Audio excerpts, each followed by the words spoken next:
Someone once said that America is great because it is good, and that if America ceases to be good, it will no longer be great. It is the goodness in Americans that informs the greatness of America. I pledge allegiance to the flag. The freedom to do what is right and good for yourself, your family. To reap the blessings of hard work, to accomplish dreams, to live securely, to help others. Not by force of government, but by goodness of heart, where rights are not granted by government or claimed by identities, but are unalienable as members of the human race.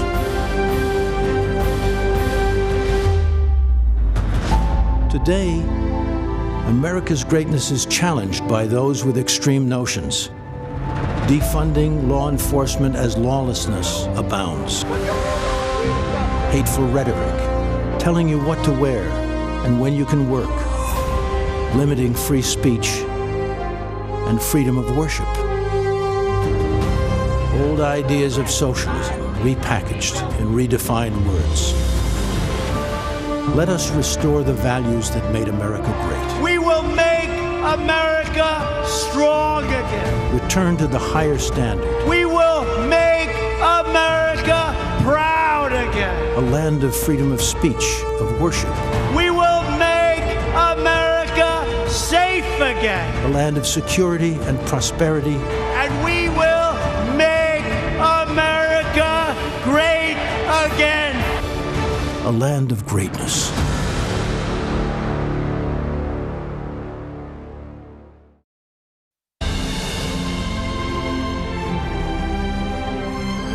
From Washington, D.C., welcome to the 2020 Republican National Convention. Tonight, celebrating America as the land of greatness.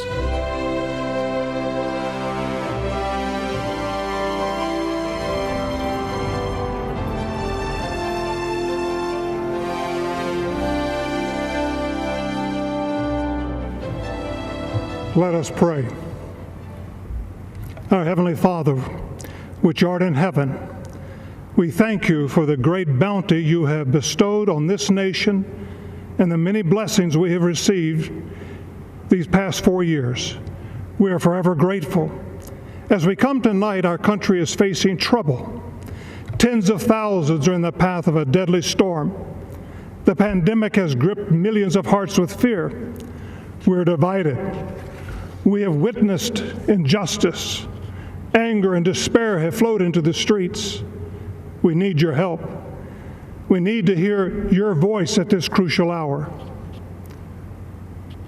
We ask that you would unite our hearts to be one nation under God, for you are our only hope. We declare today our total dependence upon you and our need of repentance as a people. I thank you tonight for our President, Donald J. Trump. We pray that you would give him wisdom from on high, clarity of vision, and strength as he leads this nation forward. Bless him. We pray for our First Lady, Melania, their son, Barron, and all of the family. Protect them and keep them strong and safe.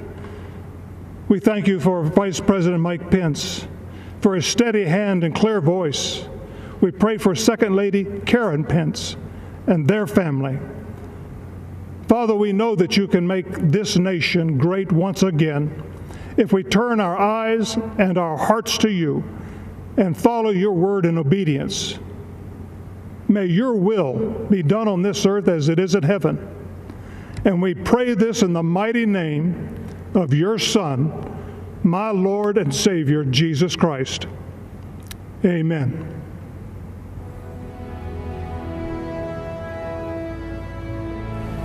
I pledge allegiance to the flag of the United States of America and to the republic for which it stands, one nation, under God, indivisible, with liberty and justice for all.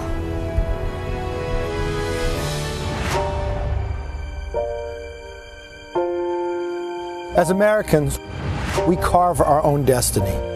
As Americans, we look forward, not backward.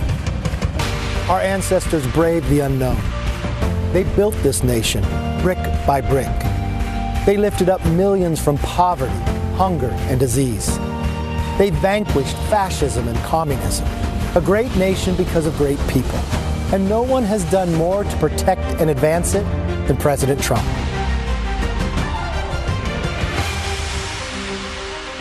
As Republicans, we are proud to stand with him and to work for you.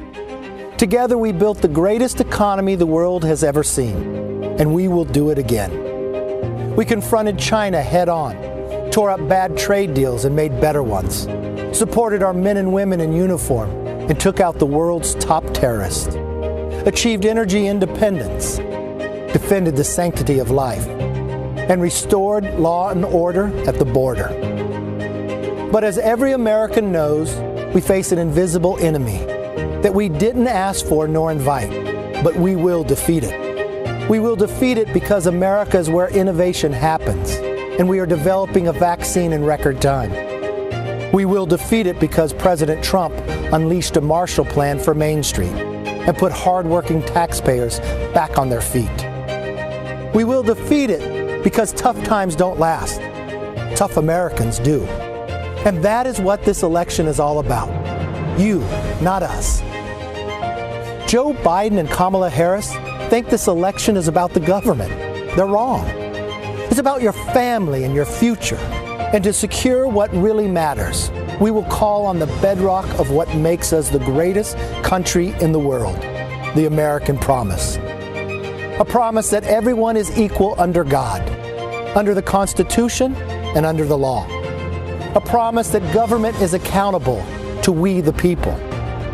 A promise that if you work hard and play by the rules, your opportunities are endless. As Republicans, it's our mission to renew the American dream, restore our way of life, and rebuild the greatest economy in the world. The Socialist Democrats have a different agenda. They will dismantle our institutions, defund our police, and destroy our economy. So as you cast your vote this November, remember this. 4 years ago, President Trump promised to be your voice. He kept that promise, but there's still so much more to do. The choice before you could not be clearer. Forward in freedom or backward in socialism. Forward in prosperity or backward in poverty. Forward in personal liberty or backwards in more government control. I know which direction I'm headed. Join us, as the best is yet to come.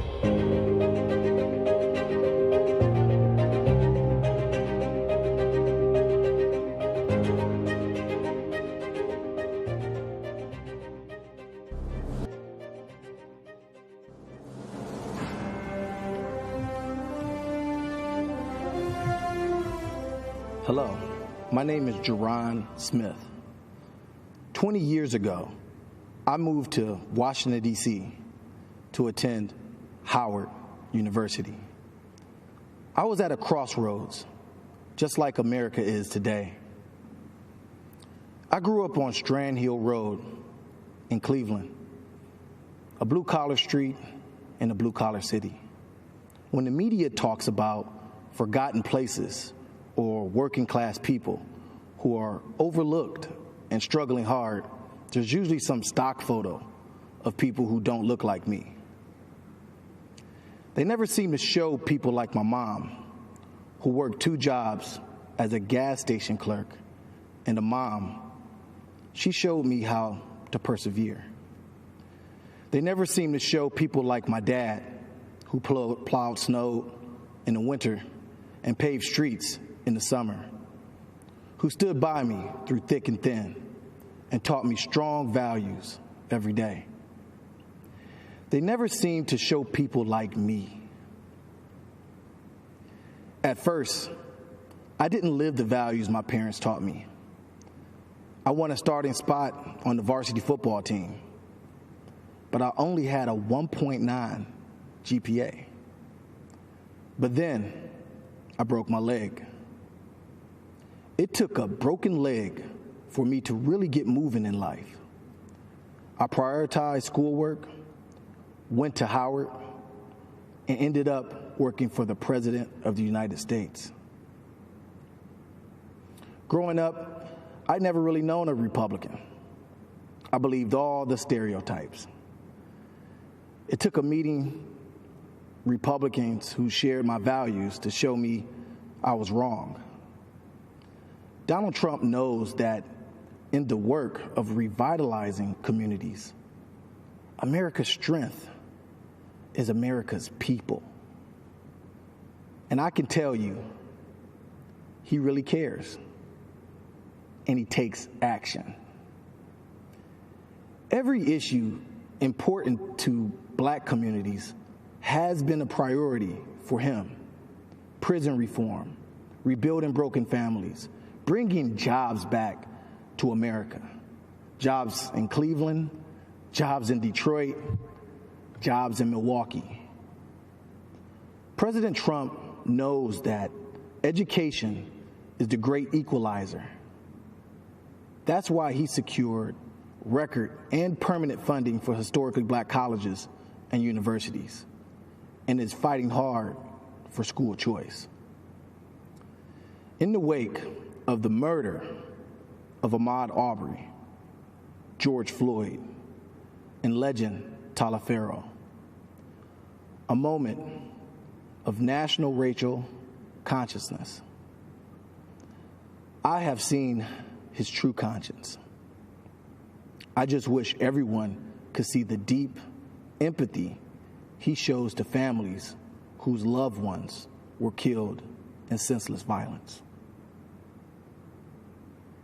President Trump has made it clear that if you want safe communities, you must have police departments with the highest standards. I'll never forget Strand Hill Road or the people of Cleveland. They're tough, smart, and tell it like it is. That's President Trump. For a New Yorker, he's got a lot of Cleveland heart. And I'm proud to say that he's my president. God bless America.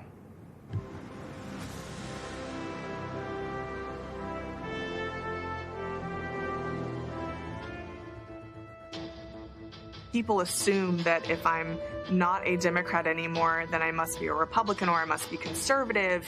I still consider myself a liberal, but liberalism has changed, and I don't fit there anymore. As a Black kid growing up in Texas, we were taught that you had to support Democrats because Republicans were for white people, supporting the rich, and we definitely weren't rich. Basically, our default setting is to be a Democrat. I'm a Democrat. My parents are Democrats. I was a huge Obama supporter. In the 2016 primary, I voted for Bernie Sanders. I mean, I was a socialist. It wasn't until we got married and began expecting our own family that I began to kind of question whether or not the things that we were really promoting and supporting were in line with the way we were living. And that was when the shift kind of began for us.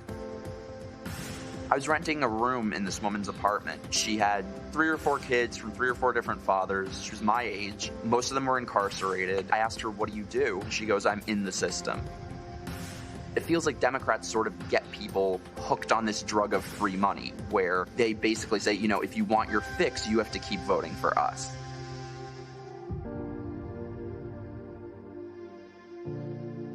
And then this bold man comes down an escalator in New York City. I couldn't come out and say it right away, but deep down inside, I knew it was going to be the first Republican that I ever voted for.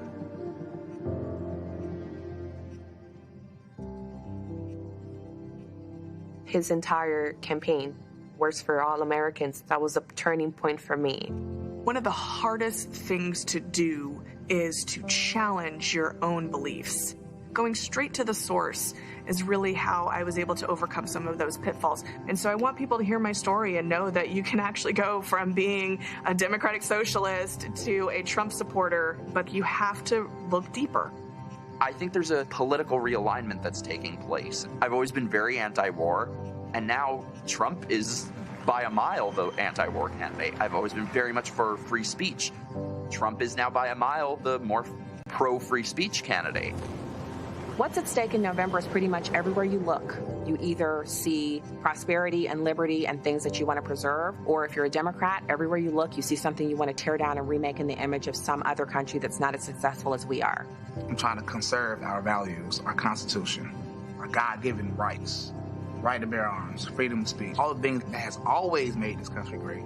You know, it took me a good long time to get here, but I hope that Trump wins and that we can continue with the progress that he's made and the policies that he's put into place. Let's get our economy back on track and let's be moving in the right direction.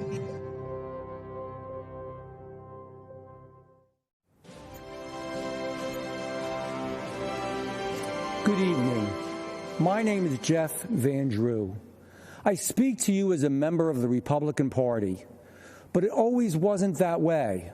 How I became a Republican says a lot about today's Democratic Party.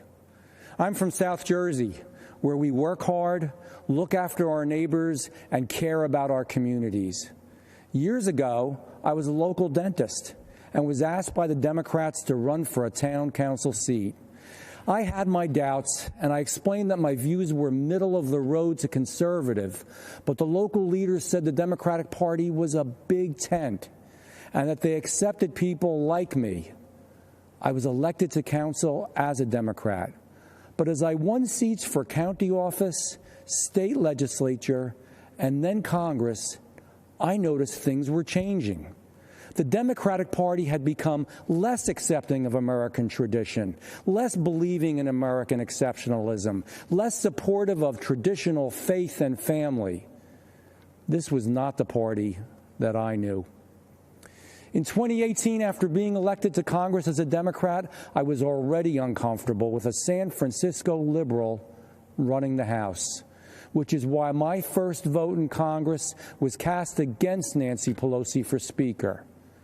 But imagine how I felt after seeing members of the squad quickly take control of the Democratic Party just weeks after being elected. The party had moved from liberal to radical. This new Democratic Party wasn't just for higher taxes. Now they were for open borders, against our police, and against our God-given rights. When the radical Democrats went after President Trump with impeachment, they made another mistake. Democratic leaders told me that I had to vote for impeachment or my life would be made difficult, and I wouldn't be allowed to run again. Listen, I'm from South Jersey, and you'd better come at me with more than just loud words and empty threats. I voted no on impeachment, and it was an easy call. Soon after, I met with President Trump, and he made me feel more comfortable and welcome in the Oval Office than Nancy Pelosi ever made me feel in her caucus. And a few days later, I officially changed parties, and I became a Republican. Let me tell you about Joe Biden. When the Democrats tried to order me around, I was ready, willing, and able to say, I've had enough with their radical socialist agenda. Do you really believe Joe Biden is ready, willing, and most of all, able to do the same? As Joe says, come on, man. Joe Biden is being told what to do by the radicals running my former party, the same radicals trying to install him as their puppet president. When I'm at my local diner, I tell people that America is the best nation in the world and that President Trump has helped make it that way. Republicans, independents, and even Democrats, they all know that in President Trump's America, we have a strong military, strong support for our police, strong support for our veterans, and strong support for our seniors. In President Trump's America, we have a strong supply chain, good schools, we're energy independent, and we protect our environment. There are a lot of Democrats who support our president and are disgusted for what their old party, what my old party, has become. Here's my advice. Be true to who you are now, not who the Democrats used to be. That's why I'm a proud Republican and why I will be voting for Donald Trump. Thank you.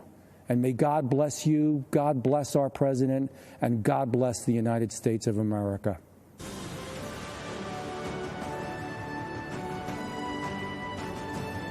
For me, the most important issue is jobs. We need to be able to pay our bills.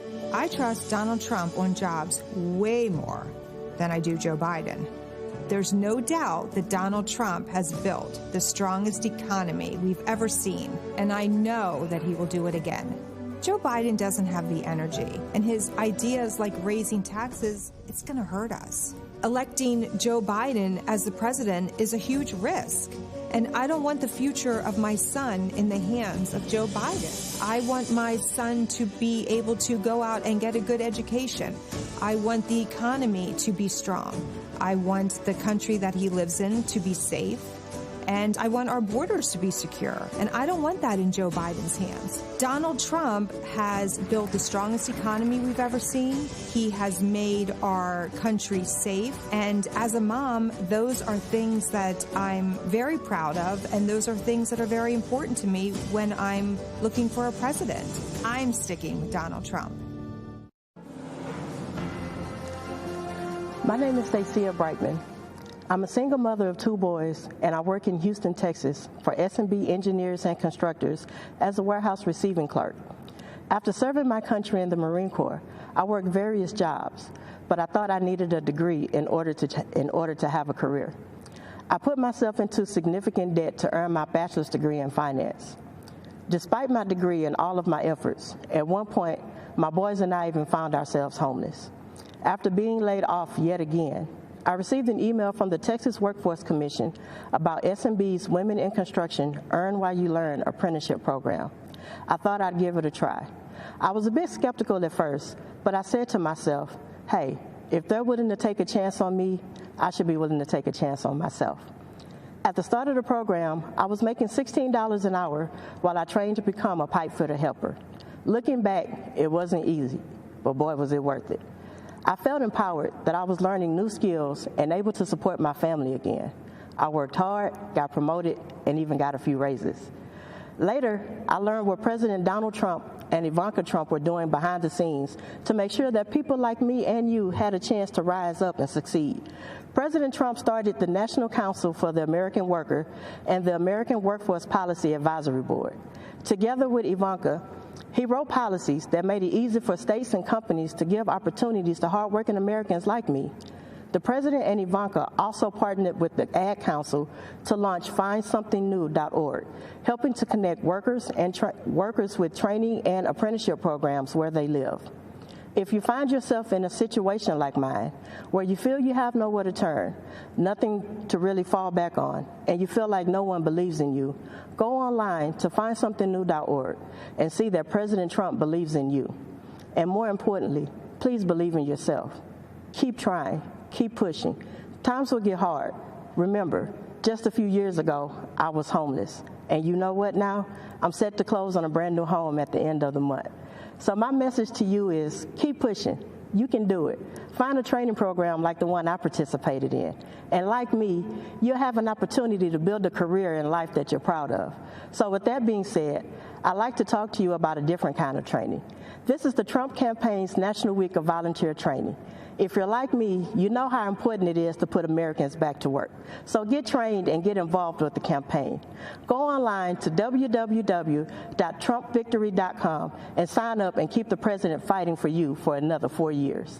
Thank you and God bless.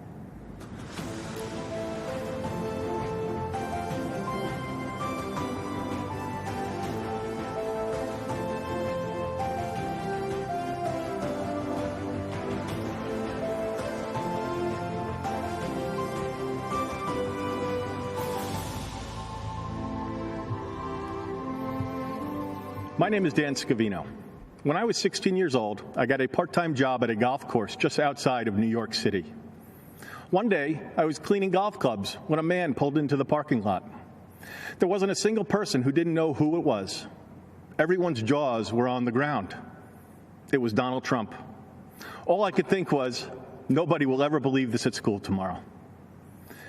I never would have imagined it at this moment, but I've now been at President Trump's side for almost 30 years. All these years later, there's a part of me that still feels a sense of wonder every day when I consider the journey we have taken together and taken with so many of you watching tonight. Because my personal story with Donald Trump, in so many ways, is yours too. He saw potential in me, a spark, the possibility that I could be more, do more, and achieve more than even I thought was possible. That's how he views this country, too. We have all just scratched the surface of what we can do together. If there's one thing I hope you will hear from me tonight, it is this. President Trump is a kind and decent man. I wish you could be at his side with me to see his endless kindness to everyone he meets. The media could be a fog machine, creating a partisan mist around everything that's hard to see through. But in 2016, you navigated through it all. You found your way through the swamp, and you arrived safely on the other side, with Donald J. Trump as your new president. There are some things that were true then, reasons why you choose him as your country's leader, that remain true today. You know, the president cannot be bought. The American people must know their president isn't building his life. He's building yours. He knows the president cannot be bullied.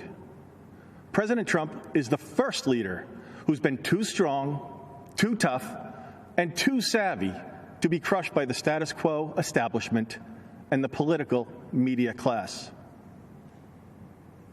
You know, the president cannot be beaten. He's got a fighting spirit, like so many of you do. And winning for America is what he does.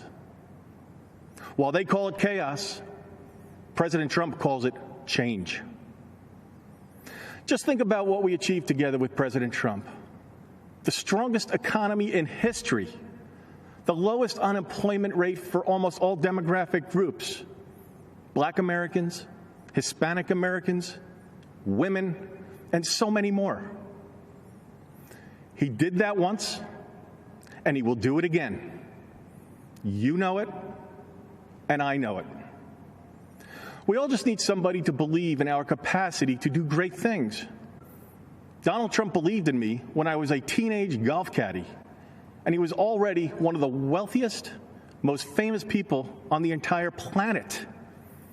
He saw my potential, even when I couldn't. He sees greatness in our country, too, and in each of you. He believes the world you dream about at night can be yours. He truly is a man of the people. Just think about what he has done with this convention. You've heard from real Americans with real stories. People who are just like us. People whose lives have been forever impacted by the president and his policies. You've heard from people like John Peterson, who has a factory in Ohio. Tanya Weinreich, who has a small business in Montana. Jason Joyce, a fisherman from Maine. And Chris Peterson, a dairy farmer from Wisconsin. You've seen a man who turned his life around get a second chance with a presidential pardon. You've seen brand new Americans become our fellow citizens in a ceremony at the White House.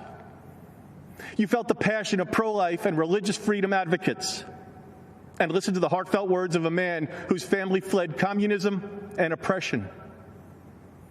Who needs a nonstop parade of politicians when you got an army of the people behind you?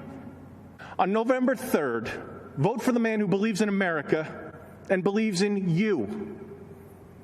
Vote for my friend, your friend, our friend, Donald J. Trump. Thank you, and God bless the United States of America.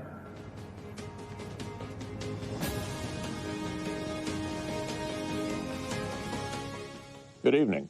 It's an honor to come before you tonight from the Commonwealth of Kentucky. As the only leader in Washington not from either New York or California, I consider it my responsibility to look out for Middle America. This election is incredibly consequential for Middle America. President Trump knows he inherited the first generation of Americans who couldn't promise their children a better life than their own. He's made it his mission of this administration to change that. I know because I work beside him every day. Today's Democrat Party doesn't want to improve life for middle America. They prefer that all of us in flyover country keep quiet and let them decide how we should live our lives. They want to tell you when you can go to work, when your kids can go to school. They want to tax your job out of existence and then send you a government check for unemployment. They want to tell you what kind of car you can drive, what sources of information are credible, and even how many hamburgers you can eat. They want to defund the police and take away your Second Amendment rights. They want free health care for illegal immigrants, yet they offer no protection at all for unborn Americans. They want to pack the Supreme Court with liberals intent on eroding our constitutional rights. And they want to codify all this by making the swamp itself, Washington, D.C., America's 51st state. With 2 more liberal senators, we cannot undo the damage they've done. Now you understand why Democrats spent an entire week telling us about who Joe Biden is, not what he intends to do. I'm immensely proud of the work the Republican Senate has done. We are the firewall against Nancy Pelosi's agenda. Like President Trump, we won't be bullied by a liberal media intent on destroying America's institutions. We will stand our post on behalf of the millions of Americans whose stories aren't told in today's newspapers, whose struggles are just as real. We'll continue to support American families as we defeat the coronavirus and return our economy to the envy of the world. The stakes have never been higher, which is why I'm asking you to support Republican Senate candidates across the country and re-elect my friend, President Donald Trump.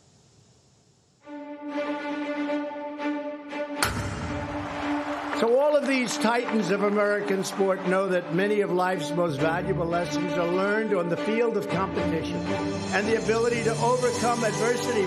But I might have been given a bad grade, but I've got an awful lot to live for.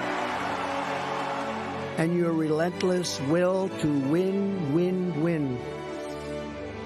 These qualities embody the American spirit of pushing boundaries, defying limits. It's a game cast in sports immortality. And always striving for greatness. You stayed in the fight. You finished the fight. Often bumpy roads lead to beautiful places. This great building is celebrating great people. And your winners all. Would you please rise for the playing of our national anthem? It's our honor to be in the company of great, great champions. Team USA will indeed take home the gold. We have to get our sports back. We can't wait to see what's next. Never give up, never lose faith, never ever quit. Just keep forging ahead. To give everything you've got. Victory is always within reach.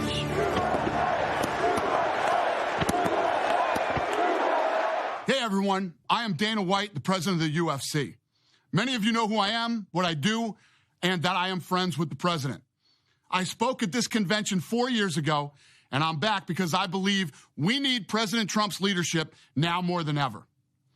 Before the pandemic, President Trump built the greatest economy in our nation's history and created opportunities for all Americans like no one before him.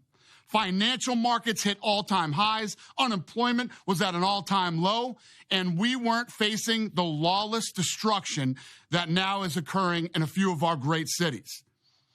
It blows my mind how quickly some of the leadership in this country has forgotten the critical role first responders play in our society.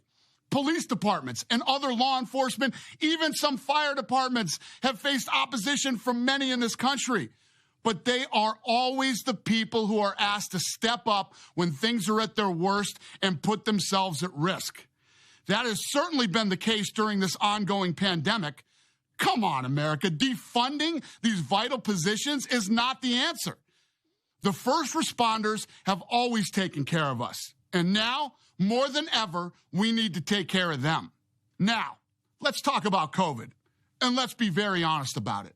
No one person and no one place could have anticipated the challenges that COVID would bring. But President Trump has faced all these obstacles head on. He immediately put protective measures in place, and he reached out to the best and the brightest leading American businesses across all industries to discuss what he and his administration could do to get the economy back up and running safely. Let me give you more detail. In early April, President Trump organized a task force of business leaders across the country, and I was fortunate enough to serve on that task force. Firsthand, I had the opportunity to witness how hardworking and determined President Trump was to solve unprecedented problems our country was facing. I personally observed his ability to listen and understand the issues impacting Americans of all backgrounds. It was clear his highest priority was always the health and safety of everyone in our country. Not just Republicans, not just supporters, but every single American. President Trump recognized that one of the small ways to instill a sense of normalcy in people's lives was to bring back entertainment options. The president went above and beyond to help all sports leagues involved figure out a way to overcome the challenges of staging live professional sporting events in the middle of a pandemic. And you know what? We did it. The UFC was the first to do it, and we are continuing to do it. Now, other sports have joined us, and some of the lessons learned are being used to help reopen other types of businesses and schools. Make no mistake about it, we still have a long way to go, and that is why we need a leader with President Trump's unique attributes at this critical time. I have said it before, and I will say it again. He is one of the most loyal human beings I have ever met. The man has unstoppable energy. No one, and I mean no one, is going to outwork this guy. But most importantly, he truly loves and believes in our country. He believes in the people of this country. America is a place everyone wants a solid job. They want to take care of their family. They want to support their community, assist the less fortunate, and enjoy the freedom this country has provided to all of us. While we have certainly experienced a ton of negativity in 2020, President Trump's mindset is to work tirelessly to find solutions to problems and help restore America. He did it once, and I'm telling you right now, he will do it again. And remember, President Trump may be the only president in modern times who has actually done everything he said he would do during his campaign. There's this quote that I love from Ronald Reagan, where he said, "There isn't any problem we can't solve if government will give us the facts, tell us what needs to be done, then get out of the way and let us have at it." And what that means to me is, as Americans, we work hard to overcome adversity, and we face the tough times head on, irrespective of your gender, race, religion, or sexual orientation. What unites us as a nation is freedom, equality, and opportunity. That's what it means to be an American. Ladies and gentlemen, let's re-elect President Trump. Let's figure out what the problems are and continue to find solutions to those problems. Then let's get to work. I'd like to close with this. While it's critically important to re-elect President Trump, this pandemic has also taught us to be very, very careful who you select as your next governor, senator, congressperson, and mayor.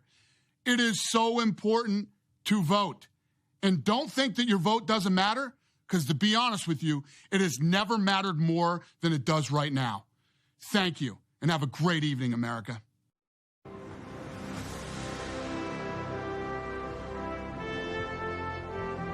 Buenas tardes, konbanwa, magandang gabi po, aloha, and good evening.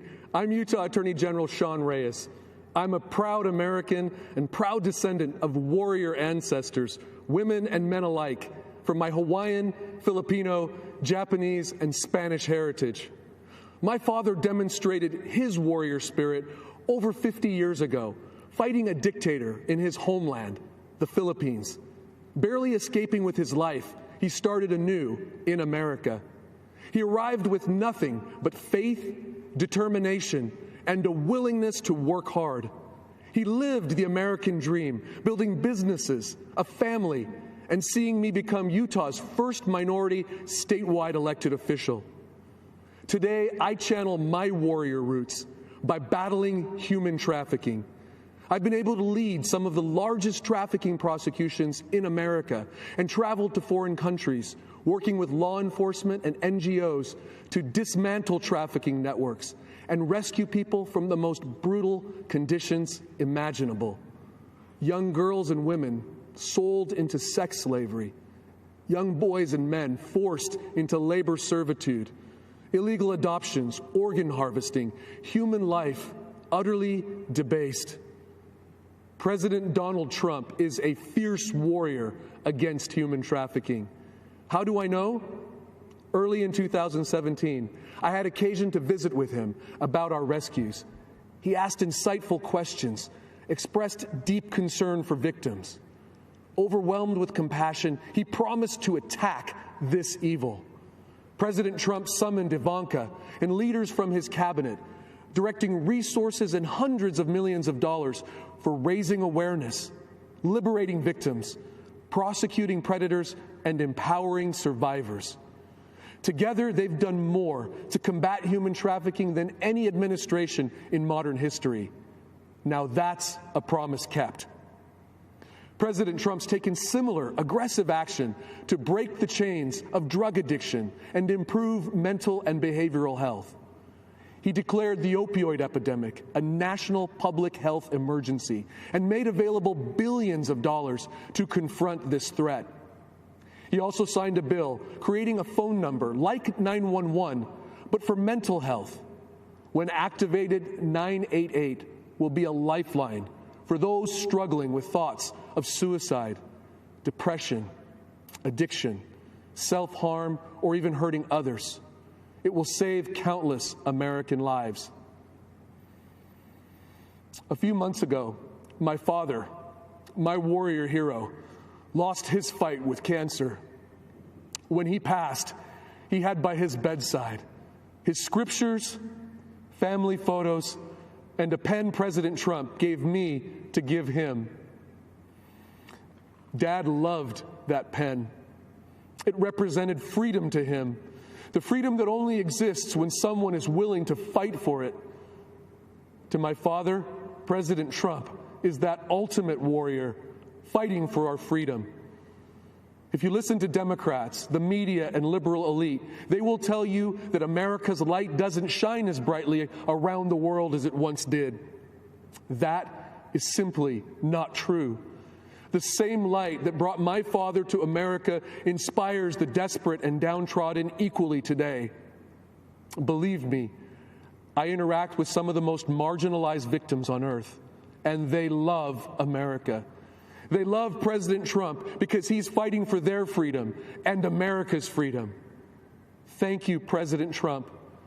God bless you, and God bless America, this land of greatness.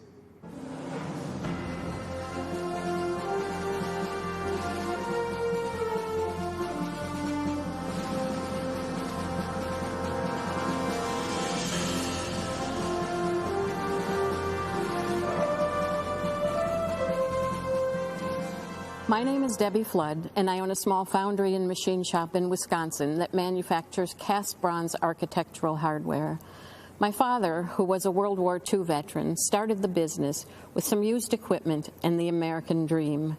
Today, we are one of the only U.S. companies left who make our products from start to finish under one roof. We really make things, and we love it. When we lost nearly 50% of our business to China in the mid-2000s, we wondered how a small company like ours could continue to compete. At that time, Joe Biden was a senator. He voted to normalize trade with China and helped pave the way for them to join the WTO, even though they were hurting American companies like ours. But we're tenacious and we're creative. We took a risk and purchased a 3D printer. 3D printing technology allows us to do things that China can't. Now we can take a customer's idea from sketch to sample to production in just a few weeks. This opened up new opportunities for us. Later, we fought our way through the Great Recession. Then Donald Trump was elected, and we breathed a sigh of relief. He actually fought for American workers and American craftsmen. He actually cared about bringing back those three beautiful words, made in America. We no longer had to succeed despite government. Now the government was on our side. We enjoyed a thriving economy stimulated by President Trump's pro-business and pro-worker policies. Thanks to the Trump tax cuts, I've been able to raise my employees' wages, so they got a pay raise and a tax cut. Even in the face of the pandemic, the president doubled down on his support for business. Thanks to President Trump, our business was approved for the Paycheck Protection Program. That allowed us to keep our people working at a time when the future was very uncertain. Our president understands that the best solutions unleash the innovation of American entrepreneurs and the creativity of American workers. Joe Biden doesn't really know anything about business or creating jobs. He spent 47 years in government, and it's doubtful that he'll finally figure it out in year 48. He's pledged to raise our taxes and bring back excessive regulation. I own a business whose mission it is to solve problems. Anything can be solved with a little creativity. It takes courage, commitment, and ideas. And those are all things that come naturally to President Trump. And that's why he has my support.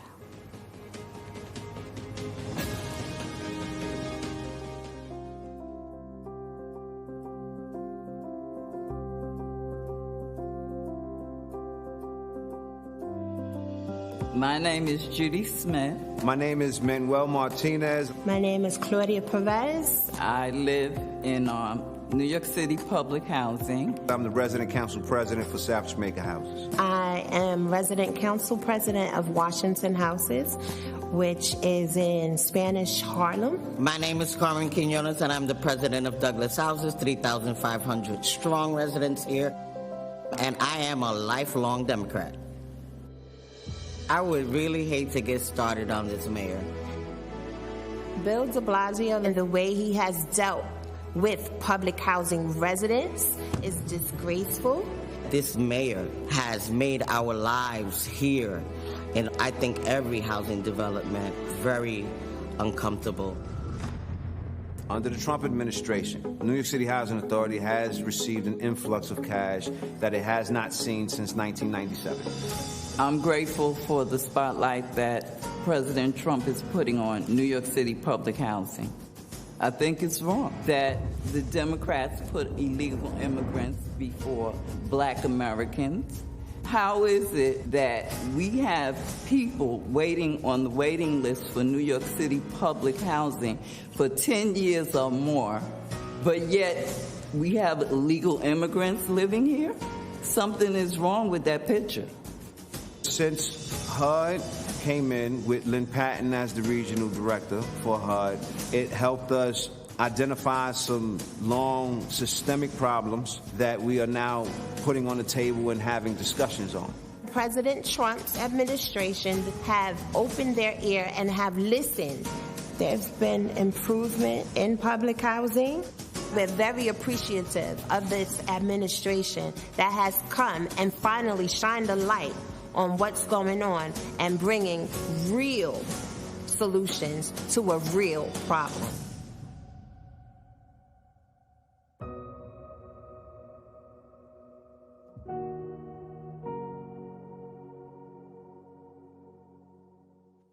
Hello, my name is Ann Dorn.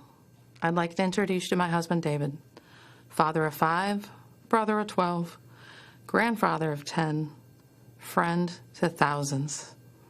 He was the most kind, dedicated, loving life partner I could have hoped for. He had a big smile and a heart to match.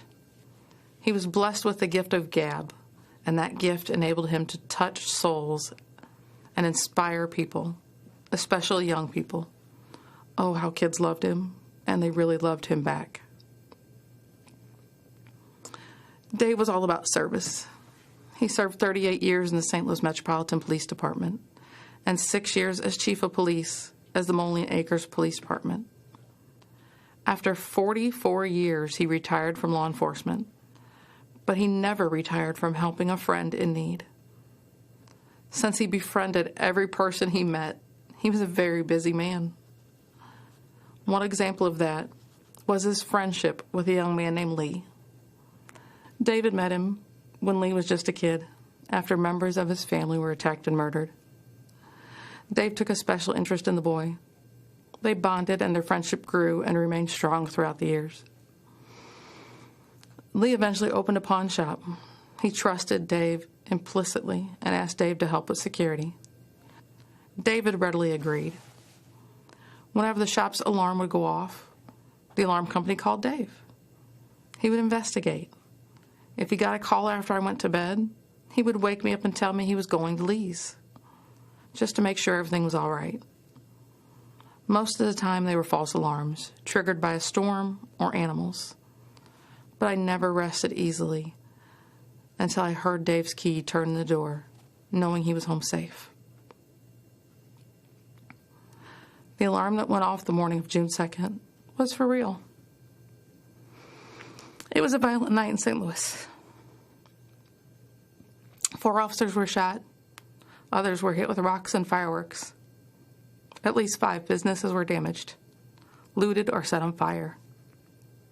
As the Officer Wellness Coordinator and CIT Coordinator with the police department, I was keenly aware of the rioting and spent the evening getting ready to mobilize support for officers who were impacted.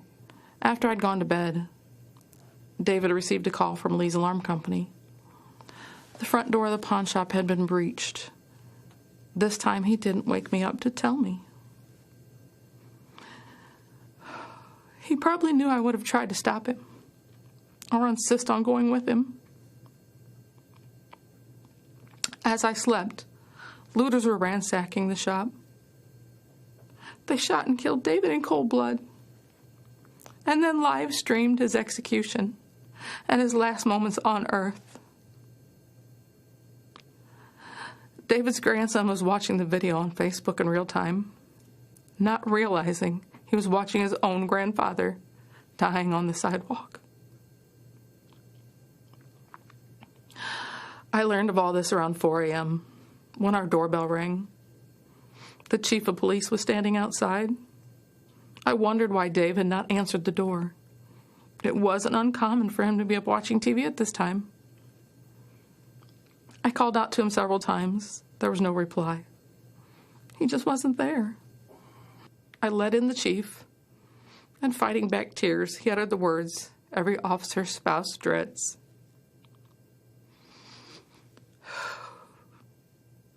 I relive that horror in my mind every single day.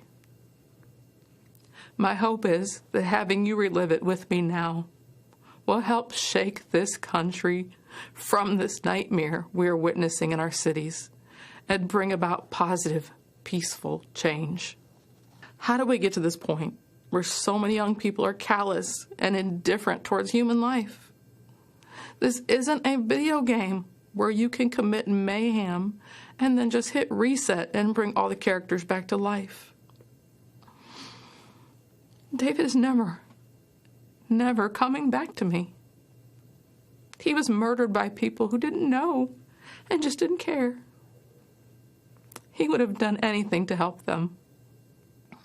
Violence and destruction are not legitimate forms of protest. They do not safeguard Black lives. They only destroy them. President Trump understands this, has offered federal help to restore order in our communities.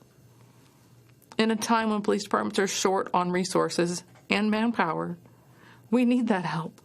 We should accept that help. We must heal before we can affect change, but we cannot heal amid devastation and chaos. President Trump knows we need more Davids in our communities, not fewer. We need to come together in peace and remember that every life is precious.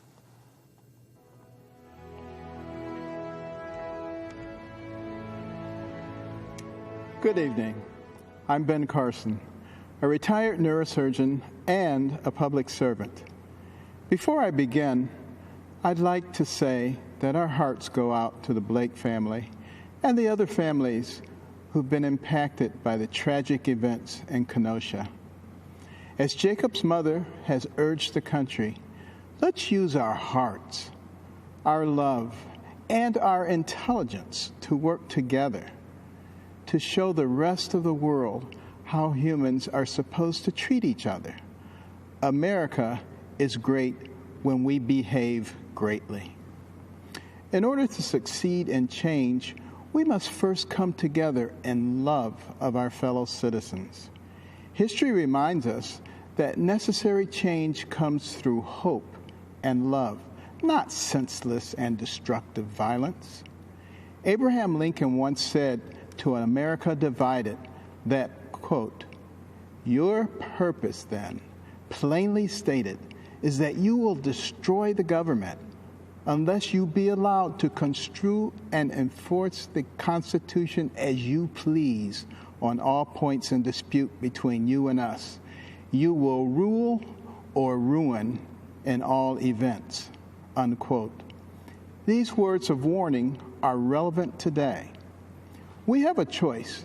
Do we want big government that controls our lives from cradle to grave? Or do we believe in the power and wisdom of the people and their ability to self-govern with help from a limited federal government? Our president, Donald J. Trump, believes in the people. He is one of us. He makes promises and he keeps them.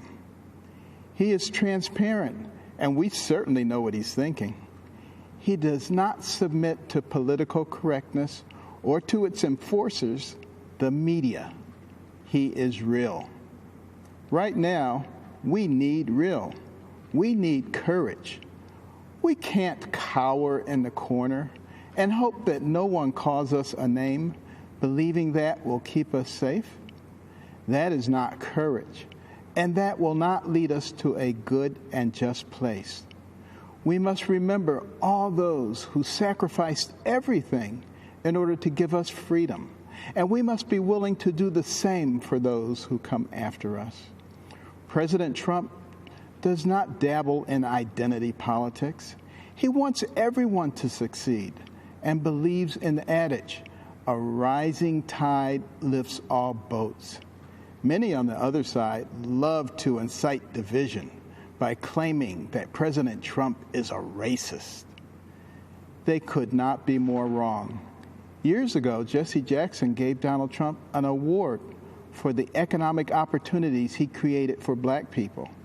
In Palm Beach, Florida, Donald Trump led the crusade to allow blacks and Jews into private clubs and resorts. One of the first things he did as president was bring the Office of Historically Black Colleges and Universities into the White House so that it could get proper attention and financial support. Before the pandemic, African American unemployment was at an all-time low. President Trump accomplished prison reform. He created incentives to encourage investors to become involved with economically deprived areas of America. He strongly supports school choice, fully recognizing that no matter what circumstances a person is born into, they can achieve success with a good education. It was true for me. When my mother forced me to read books about doctors, entrepreneurs, inventors, and scientists, I began to recognize that the person who has the most to do with what happens to you in life is you. My mother always told me, "Ben, you can do anything, but I will never allow you to become a victim."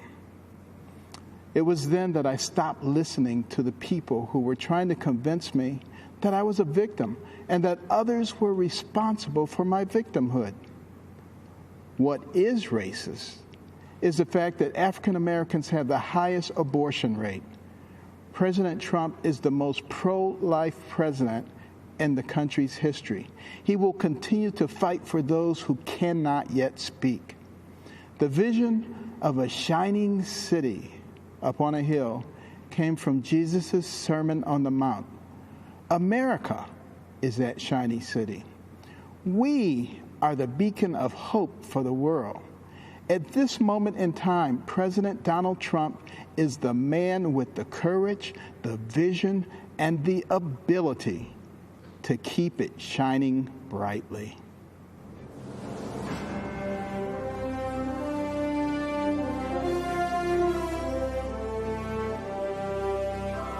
I'm Pat Lynch, president of the Police Benevolent Association, speaking to you on behalf of 50,000 active and retired New York City police officers.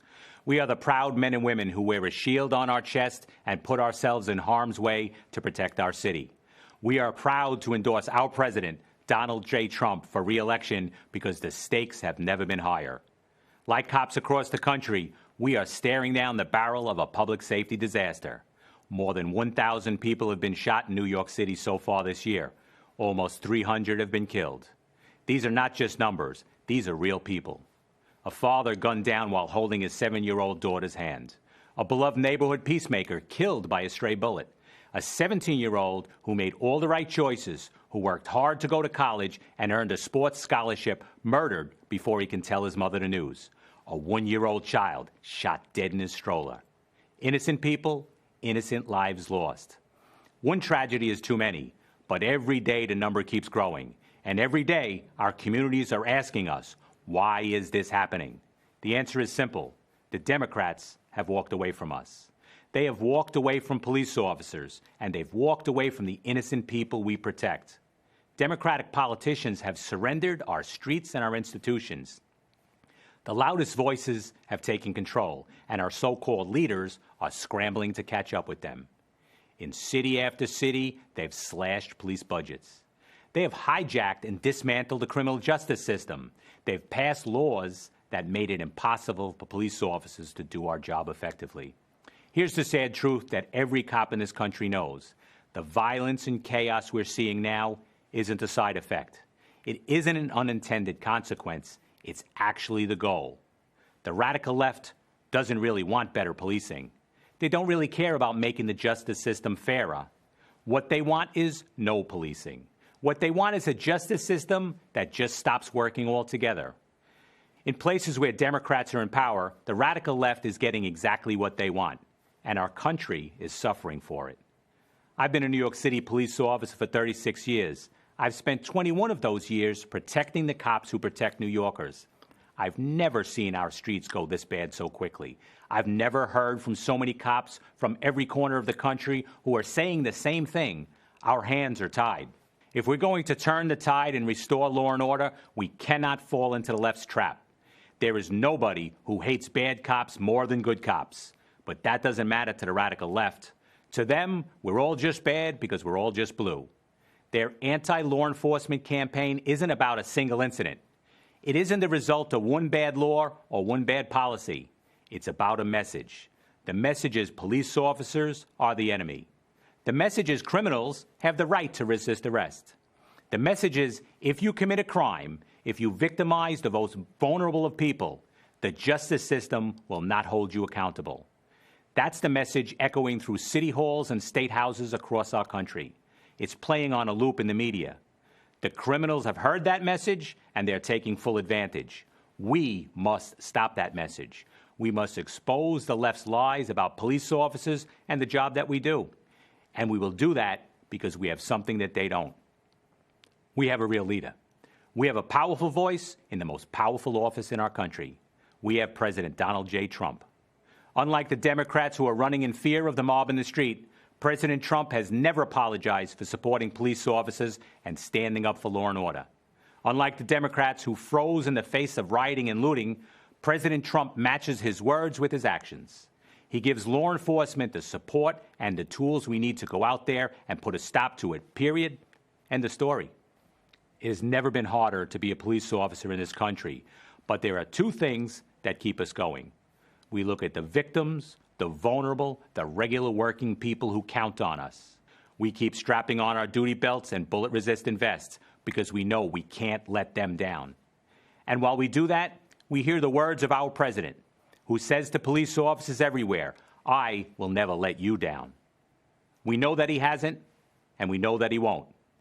We've been fortunate to have him in office these past 4 years, and we know that we cannot afford to lose him.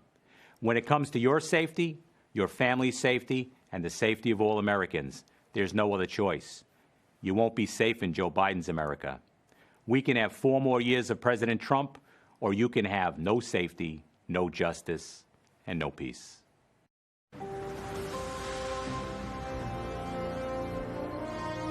Good evening. My name is Rudy Giuliani, and I'm the former mayor of New York City. In 2013, my city elected a self-described progressive Democrat as mayor. New York City, once described as America's crime capital, had become, by the mid-1990s, America's safest large city. Now today, my city is in shock. Murders, shootings, and violent crime are increasing at percentages unheard of in the past. We're seeing the return of rioting and looting. During riots, this Democrat mayor, like others, has often prevented the police from making arrests.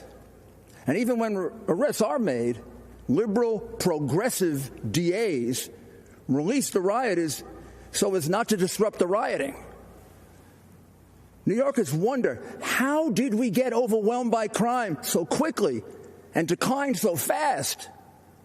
Don't let Democrats do to America what they have done to New York.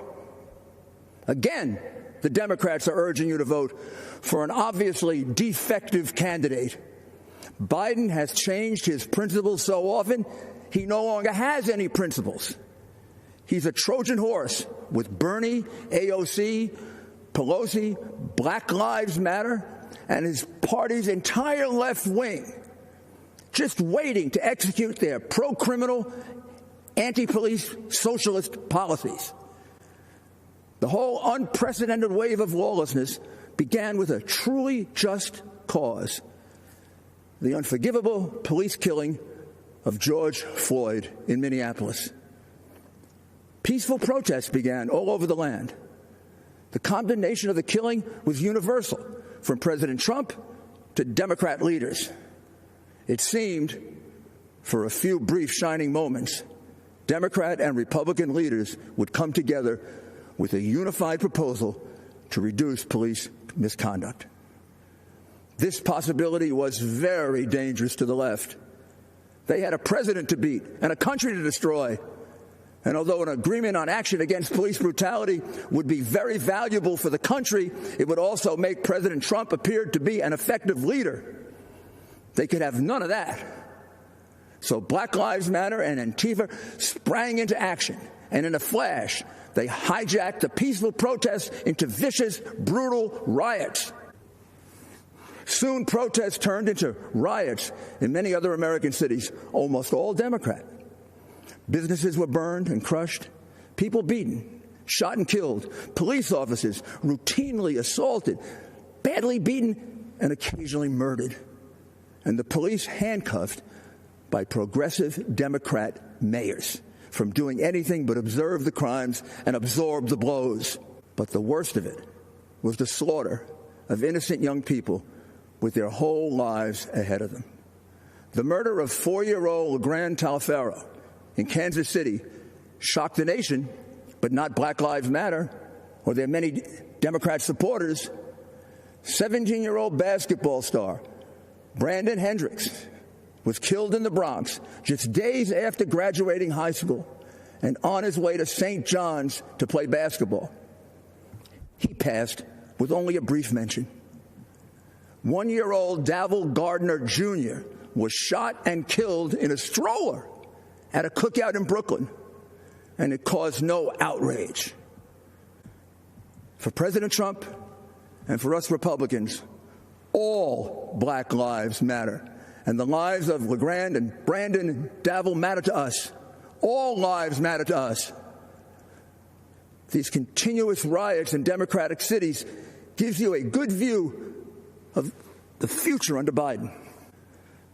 All 5 of the top cities for homicides, like the top cities for rioting and looting, are governed by progressive Democrats.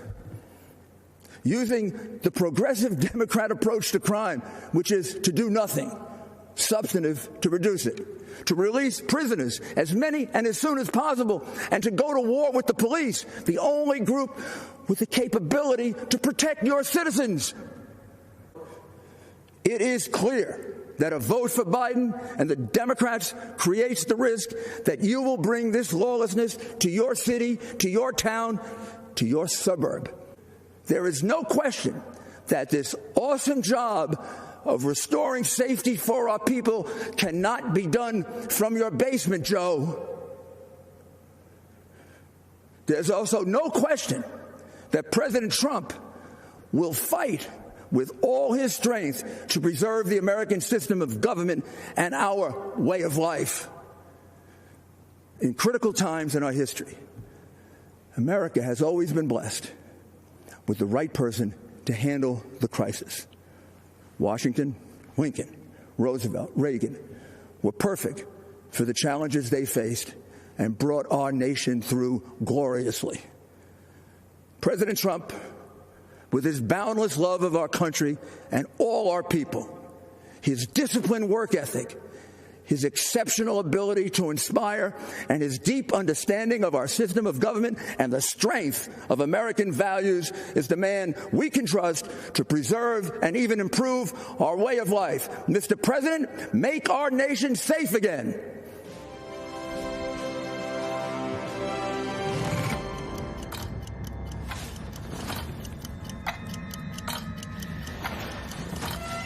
The U.S. attorney announced charges against Dr. Charles Lieber and 2 Chinese nationals today.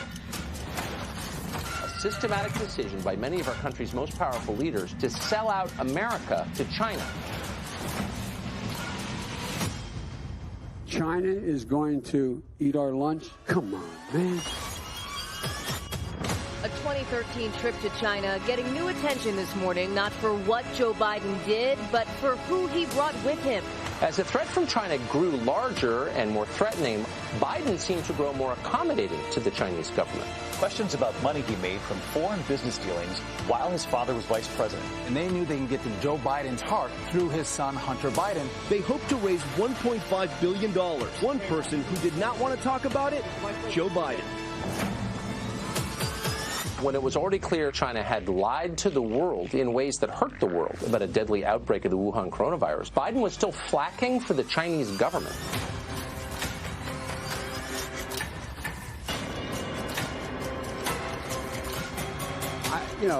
They're not bad folks. But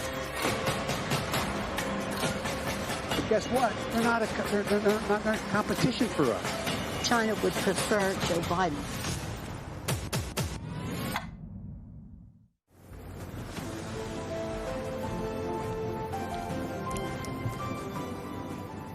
Good evening. I'm Senator Tom Cotton. A lot's changed in 4 years. Back then, we gathered in a rowdy arena.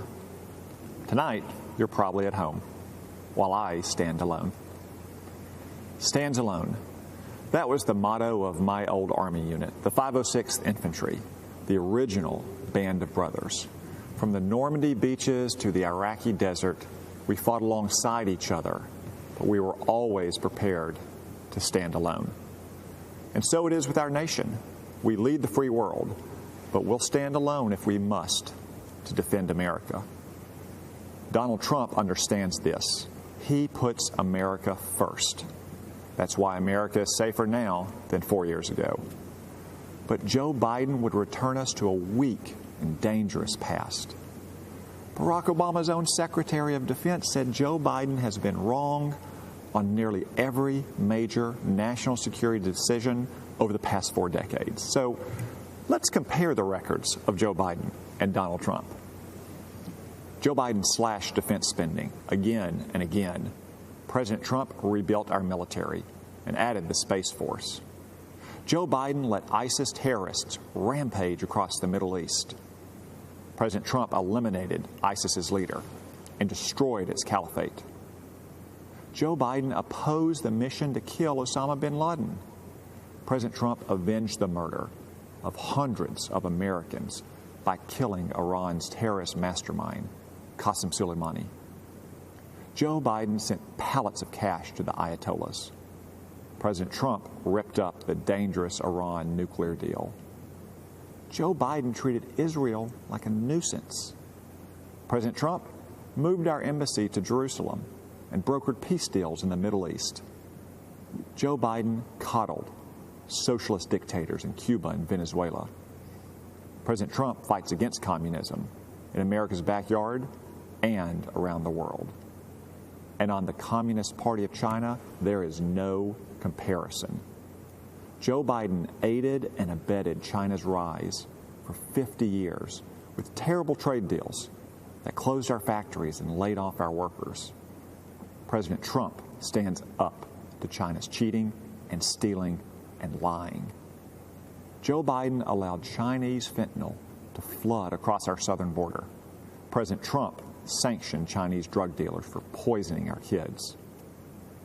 Joe Biden said Chinese communists aren't even our competitor, aren't bad folks. Just months before they unleashed this plague on the world. President Trump is clear-eyed about the Chinese threat, and he is making China pay. But China's not giving up. In fact, they're rooting for Joe Biden. America's other enemies won't give up either. But Joe Biden would be as wrong and weak over the next 4 years as he has been for the last 50. We need a president who stands up for America, not one who takes a knee. A strong and proud America is a safe America, safe from our enemies and safe from war. No one who's seen the face of war desires to see it again. Too many of our fellow Americans are already honored at the hallowed grounds of Arlington. But if we want peace, we must be strong. Weakness is provocative. President Trump's strength has kept us out of war. Joe Biden won't stand up for America. Donald Trump will. So this November, let's stand with the president and vote to keep America great.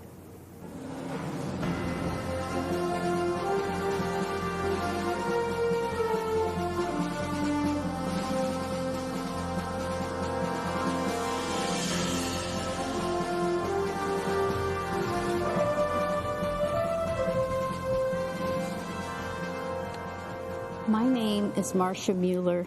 This is my husband, Carl. Our daughter, Kayla, was taken as a hostage and murdered by ISIS.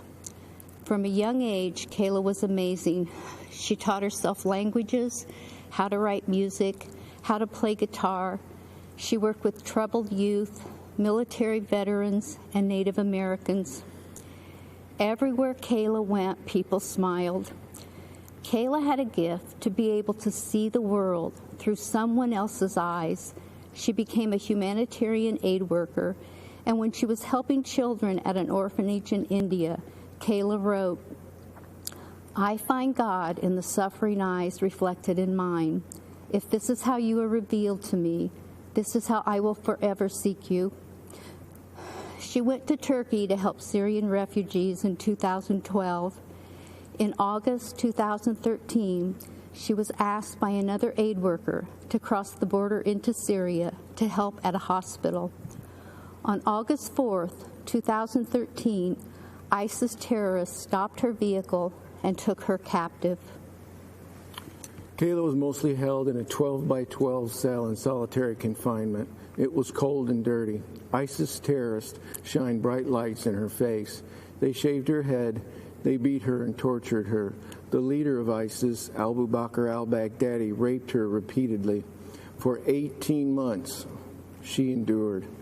And we endured an agonizing back and forth between us, the Obama administration, and ISIS. We put all our faith in the government, but the government let us down. President Obama refused to meet with us until ISIS had already beheaded other Americans. To this day, we've never heard from Joe Biden. Instead, the Obama administration hid behind policy so much that we felt hopeless when they kept us from negotiating to save Kayla's life. The administration showed more concern for the terrorists in Guantanamo than the American hostages in Syria. The military prepared a rescue mission but the White House delayed it. By the time it went forward, Kayla had been moved to another location. After 18 months of brutal torture, we learned from ISIS that Kayla had been killed. The Obama administration kept telling us they were doing everything they could, but their version of everything wasn't enough. What a difference a president makes. Under President Trump, U.S. Army Special Operators conducted a raid on al-Baghdadi's compound. After we learned that al-Baghdadi was killed, we learned something else. The operators named themselves Task Force 814 after August 14th, Kayla's birthday.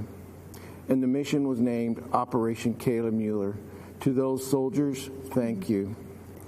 Kayla was looking down on you. The Trump team gave us empathy we never received from the Obama administration.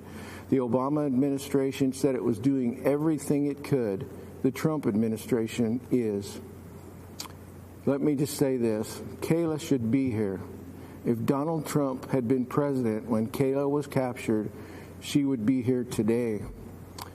When Kayla was a hostage, I'd go outside at night and look at the moon. I'd look at the moon and I'd promise her I'd do everything I could to get her home. Now when I see the moon, I'm reminded of my promise to her I couldn't keep. All Kayla wanted was to make it home. We are still working to find her, and God willing, we will bring her home.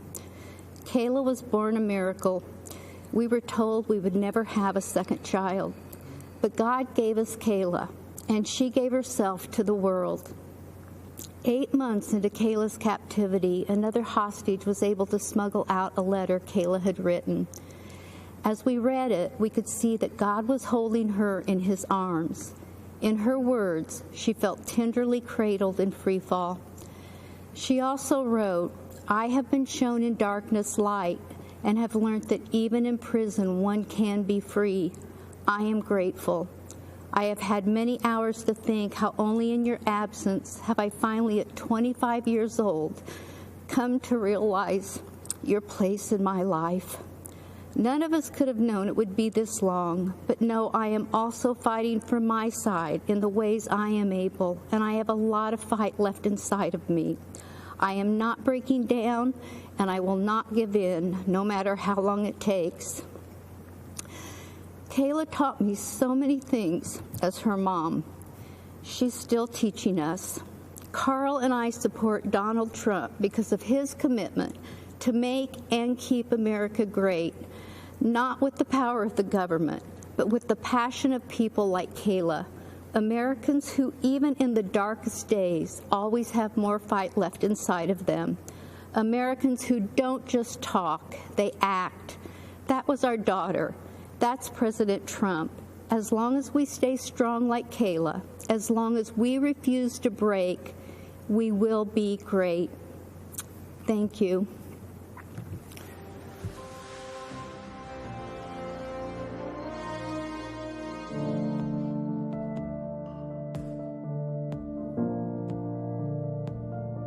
I'm free to hug my family. I'm free to start over. This is the greatest day of my life. My heart is just bursting with gratitude. I want to thank President Donald John Trump. Almost all people said that criminal justice reform would never pass.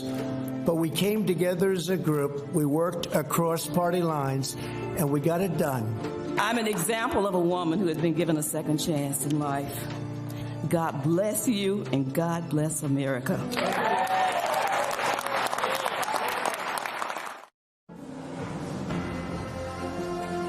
Good evening. I'm Alice Marie Johnson. I was once told that the only way I would ever be reunited with my family would be as a corpse. But by the grace of God and the compassion of President Donald John Trump, I stand before you tonight, and I assure you, I'm not a ghost. I am alive, I am well, and most importantly, I am free. In 1996, I began serving time in prison, life plus 25 years. I had never been in trouble. I was a first-time nonviolent offender. What I did was wrong. I made decisions that I regret. Some say, you do the crime, you do the time. However, that time should be fair and just. We've all made mistakes. None of us want to be defined forever based on our worst decision. While in prison, I became a playwright, a mentor, a certified hospice volunteer, an ordained minister, and received the Special Olympics Event Coordinator of the Year award for my work with disabled women. Because the only thing worse than unjustly imprisoning my body is trying to imprison my mind. My transformation was described as extraordinary. Truth is, there are thousands of people just like me who deserve the opportunity to come home. I never stopped fighting for my freedom. My Christian faith and the prayers of so many kept hope alive. When President Trump heard about me, about the injustice of my story, he saw me as a person. He had compassion, and he acted. Free in body thanks to President Trump, but free in mind thanks to the Almighty God. I couldn't believe it. I always remembered that God knew my name, even in my darkest hour, but I never thought a president would. When I was released on June 6, 2018, I ran across that road and hugged my grandchildren for the first time. I'll never forget that feeling. And then I remembered the promise I had made to the men and women I left behind, that I would never stop fighting for them, and I haven't. I'm using my voice to tell their stories, and I pray that my face reminds you of those forgotten faces. 6 months after President Trump granted me a second chance, he signed the First Step Act into law. It was real justice reform, and it brought joy, hope, and freedom to thousands of well-deserving people. I hollered, hallelujah! My faith in justice and mercy was rewarded. Imagine getting to hug your loved ones again and to think this first step meant so much to so many. I can't wait because we're just getting started. The nearly 22 years I spent in prison were not wasted. God had a purpose and a plan for my life. I was not delayed or denied. I was destined for such a time as this. I pray that you will not just hear this message, but that you will be inspired by my story, and your compassion will lead you to take action for those who are forgotten. That's what our president, Donald Trump, did for me. And for that, I will be forever grateful. God bless you. God bless President Trump. And God bless America. Thank you.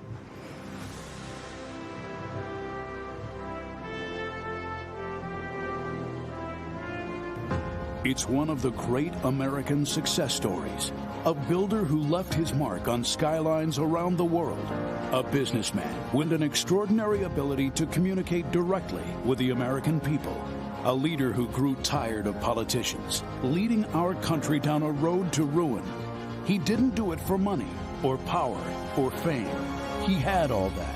He did it because of his love for our great country. And we will make America great again. Donald J. Trump beat the odds, smashed the establishment, and won the presidency for the American people. Donald Trump has defeated Hillary Clinton to become president-elect. Hillary Clinton has called Donald Trump to concede the race. It has been a stunning night. It has been a historic night. Washington, D.C., the establishment is terrified, and they should be. They were all of them wrong, making this one of the greatest upsets in American political history. Immediately upon taking office, President Trump changed things. But change threatened the establishment, and the establishment fought back. Democrat obstruction, phony investigations, the dishonest media. An incredible 92% of stories are negative. No president has seen anything like it. Despite everything they threw at him, President Trump delivered for the American people, and he delivered like never before.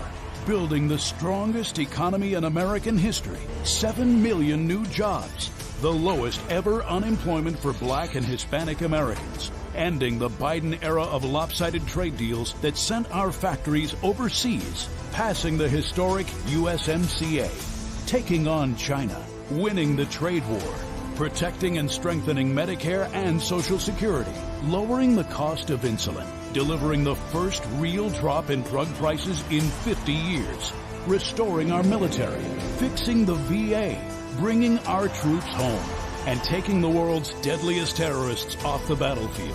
Soleimani, al-Baghdadi, ISIS, brought to justice. Moving America's embassy to Jerusalem, a new era of strength and solidarity with our ally Israel. Negotiating a historic peace deal between Israel and the United Arab Emirates. Securing our border. Miles of new border wall being built. Illegal immigration dropped to the lowest point in a decade. Tackling the coronavirus head-on. Banning travel from China. Mobilizing government, business, and the American people to manufacture masks, ventilators, and medical supplies. And launching Operation Warp Speed, an unprecedented effort to develop a vaccine to eradicate the coronavirus from the face of the earth in record time. President Trump has accomplished more for the American people in 4 years than any other president in history. And in his second term, he will lead America to even greater heights, draining the swamp, rebuilding the economy, bringing back millions of jobs, creating 10 million new jobs in 10 months, new opportunities for all Americans, not just those at the top, lowering drug costs, expanding access to high-quality health care for every American family, defending America's police, restoring law and order to our cities, stopping illegal immigration and protecting American families, and ending America's reliance on China once and for all, bringing back jobs and factories, making medicine and products in America again. President Trump will rebuild America's infrastructure, renew hope and our entrepreneurial spirit for a new generation, and restore the American dream. It won't be easy, never pretty.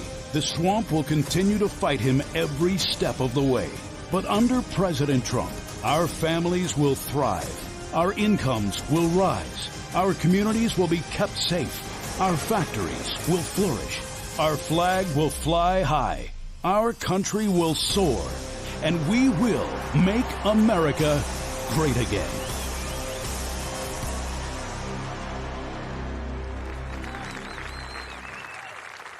Ladies and gentlemen, please welcome Ivanka Trump.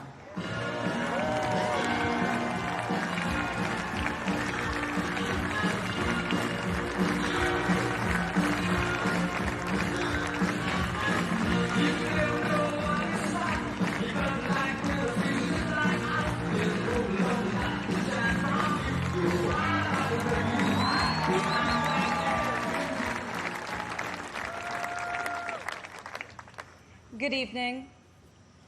Before I begin, I want to send a special message to everyone who's been affected by Hurricane Laura. Our hearts are with you. The President will continue to support you every step of the way. And just like Americans always do, the nation will come together to help you rebuild your homes, businesses, and communities stronger and more resilient than ever before.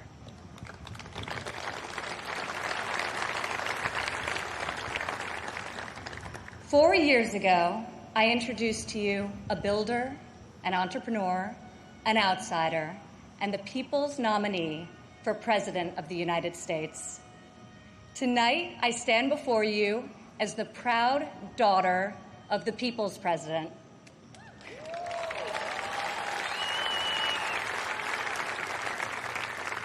He is our commander-in-chief, champion of the American worker, defender of common sense, and our voice for the forgotten men and women of this country. He is our president and my father, Donald J. Trump.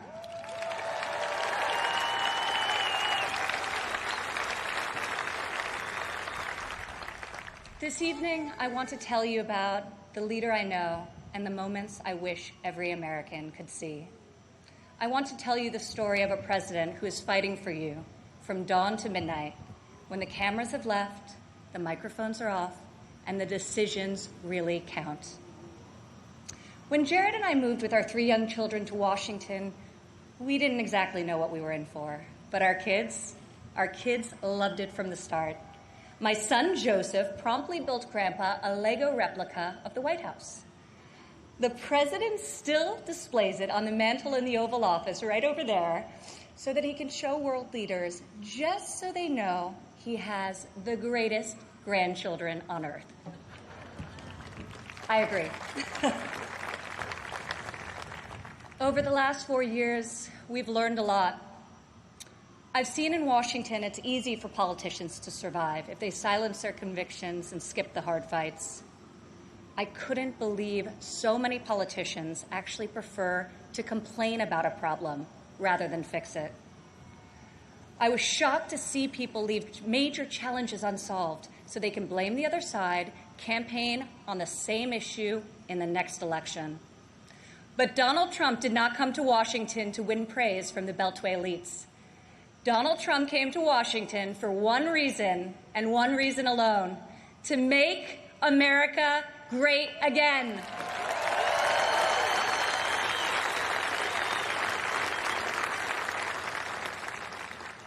My father has strong convictions. He knows what he believes, and he says what he thinks. Whether you agree with him or not, you always know where he stands.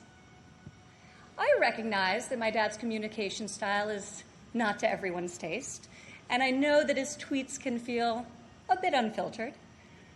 But the results speak for themselves.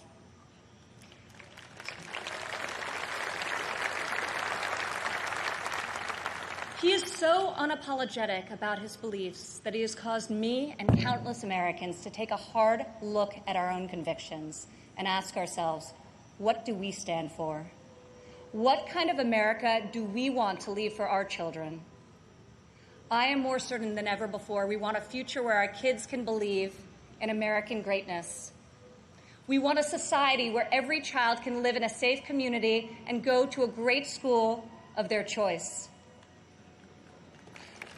We want a culture where differences of opinion and debate are encouraged, not canceled, where law enforcement is respected, where our country's rich diversity is celebrated, and where people of all backgrounds, races, genders, and creeds have the chance to achieve their God-given potential. This is the future my father is working to build each and every day.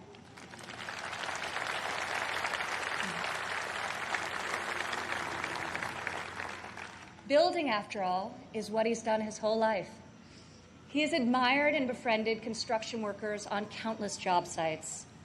But it has been a new and profound experience for him and for me to see these stoic machinists and steelworkers come to him with a tear in their eye and thank him for being the only person willing to go to the mat for them, for their jobs, for their families, and for their futures. To the hardworking men and women across America and here tonight, you are the reason my father fights with all of his heart and all of his might. You are the reason he ran for president in the first place, and you are the reason he is going to keep fighting for 4 more years.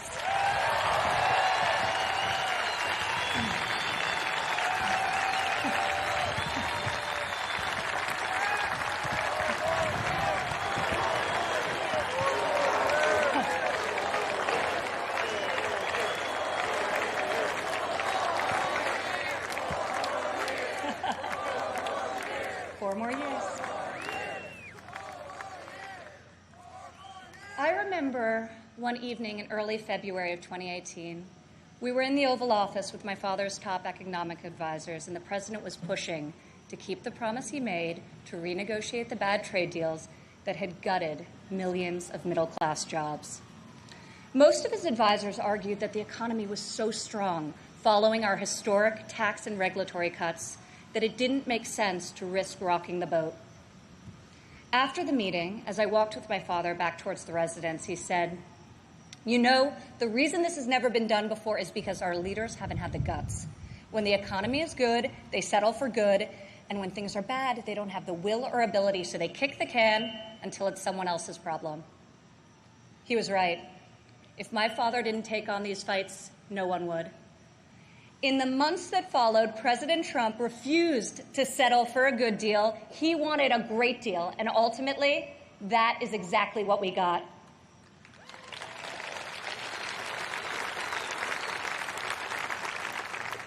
I remember each time he was updated on the progress of the new trade deal with Mexico and Canada, he would say, "Don't let down those dairy farmers I met in Wisconsin. I don't want them to like this deal. I want them to love it."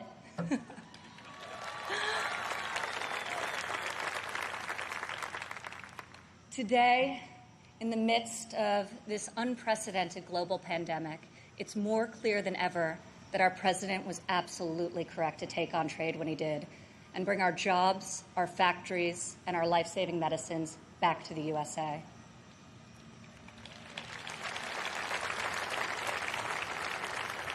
As our nation endures this grave trial, I pray for the families who are mourning the loss of a loved one, for those who are battling COVID-19, and for the first responders and the healthcare heroes who remain on the front line of this fight. The grief, sorrow, and anxiety during this time is felt by all.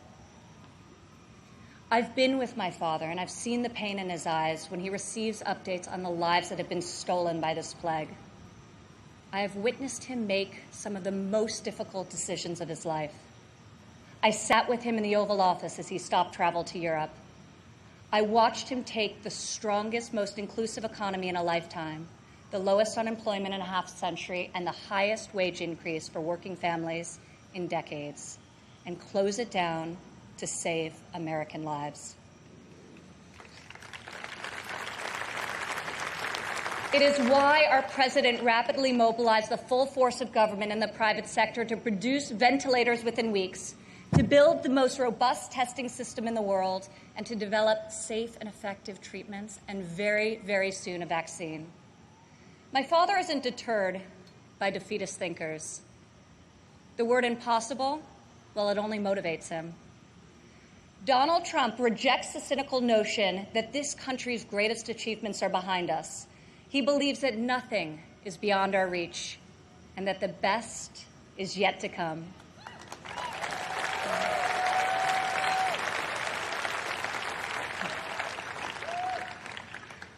I have seen all of my life how my dad believes in the potential of each individual. Earlier this evening, we were all inspired by the incredible testimony of Alice Johnson, a great-grandmother who was sentenced to life in prison for a first-time nonviolent drug offense. I was with my father when he decided to commute Alice's life sentence. Together, we watched Alice leave prison after nearly 22 years. As she ran into the arms of her family and they celebrated a joyful reunion, my father got very quiet. I could see the emotion on his face. After a long silence, he looked at me and said, "Imagine how many people there are just like Alice." From that point on, he became a voice for those who had been unfairly silenced in our prison system. President Trump rectified the disparities of the 1994 Biden crime bill that disproportionately hurt African Americans. Against all odds, he brought together Republicans and Democrats and passed the most significant criminal justice reform of our generation, and we're just getting started.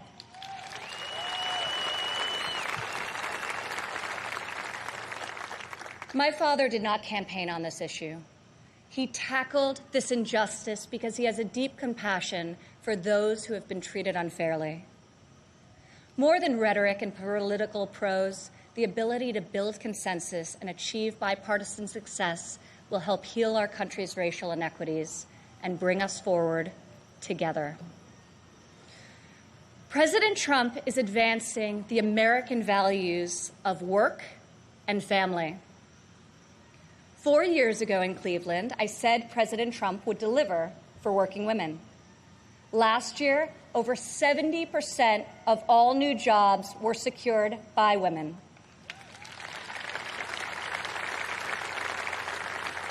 Four years ago, I told you my father would focus on making childcare affordable and accessible. In President Trump's first term, we secured the largest ever increase for childcare funding, giving more than 800,000 low-income families great childcare at a cost they can afford. As part of Republican tax cuts, in 2019 alone, our child tax credit put over $2,000 into the pockets of 40 million American families. Democrat politicians recently introduced a plan to increase the child tax credit. Yet when I was fighting less than 3 years ago at the president's direction to get Congress to double the child tax credit, not a single Democrat voted to pass the law. We got it done anyway.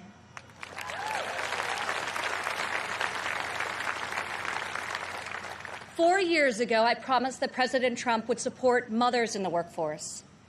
In his first year in office, he signed into law the first ever national paid leave tax credit. Today, 8 million more Americans have access to this benefit.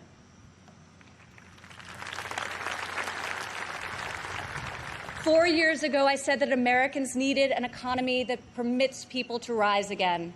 During President Trump's first 3 years in office, 72% of all new jobs went to Americans who had been outside of the workforce.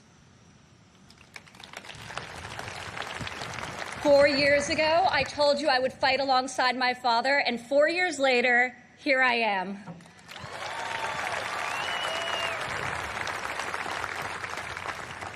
Many of the issues my father has championed are not historically Republican priorities. Yet where Washington chooses sides, our president chooses common sense. Where politicians choose party, our president chooses people.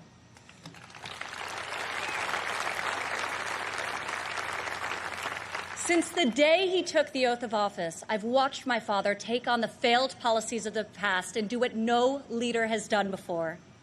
Recently, he took dramatic action to cut the cost of prescription drugs, despite fielding angry calls from the CEOs of nearly every major pharmaceutical company.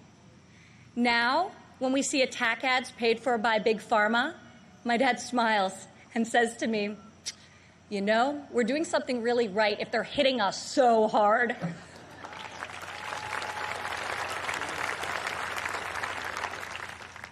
This spring, our president saw that American crops were going to waste because food supply chains were disrupted by the virus. He directed Secretary Perdue and me to find a way to get this nutritious food, fresh fruit, vegetables, meat, and dairy, to families most in need. Within a matter of days, we launched the Farmers to Family Food Box program, which has now delivered over 100 million meals into the hands of American families.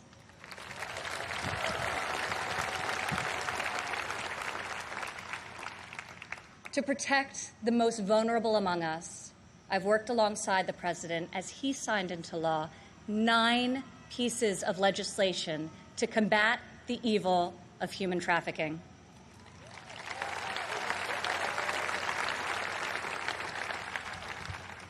I've stood by my father's side at Dover Air Force Base as he's received our fallen heroes, and each time it has steeled his resolve to finally stop the endless foreign wars.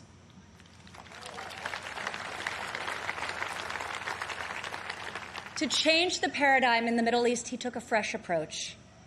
I heard foreign leaders beg him not to move the American embassy to Jerusalem, yet he delivered on a promise also made and unfulfilled by past presidents because my father knew that it was the right thing to do. Defying all expectations, Just weeks ago, he rewrote history again by making a peace agreement in the Middle East, the biggest breakthrough in a quarter century.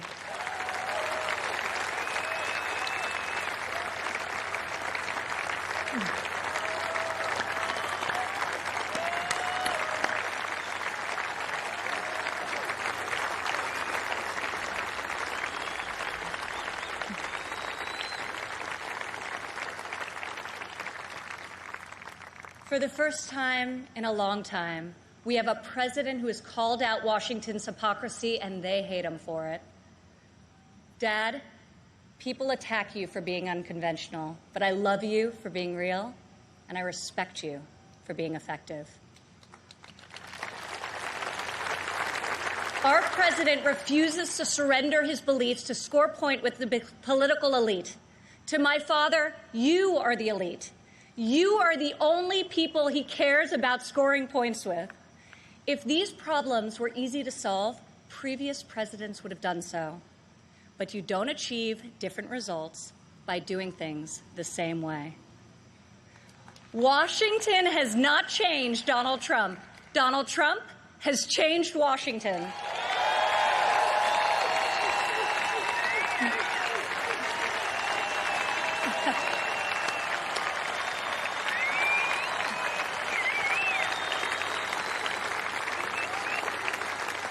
America doesn't need another empty vessel who will do whatever the media and the fringe of his party demands.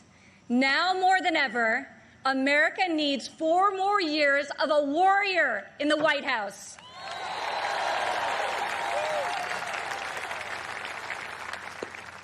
Tonight, I could not be more proud to introduce my father, a man I know was made for this moment in history. My fellow Americans, our First Lady, and the 45th President of the United States, Donald J. Trump.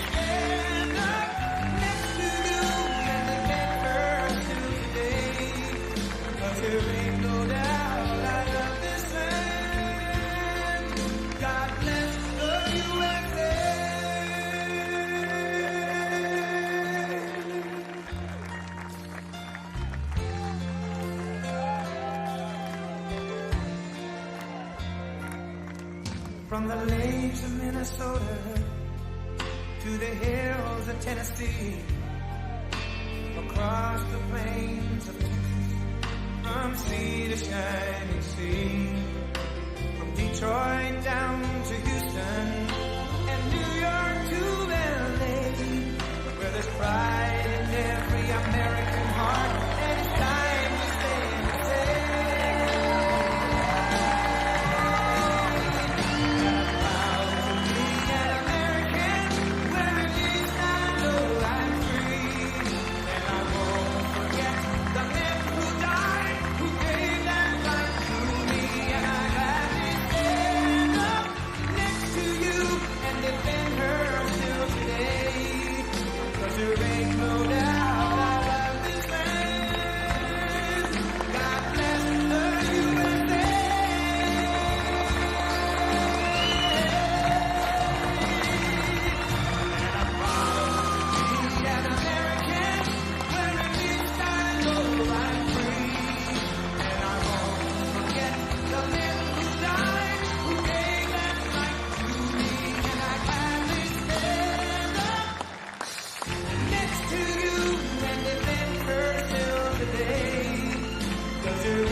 Thank you very much. Thank you very much. Thank you. Thank you very much. Friends, delegates, and distinguished guests, please. I stand before you tonight, honored by your support, proud of the extraordinary progress we have made together over the last 4 incredible years, and brimming with confidence in the bright future we will build for America over the next 4 years.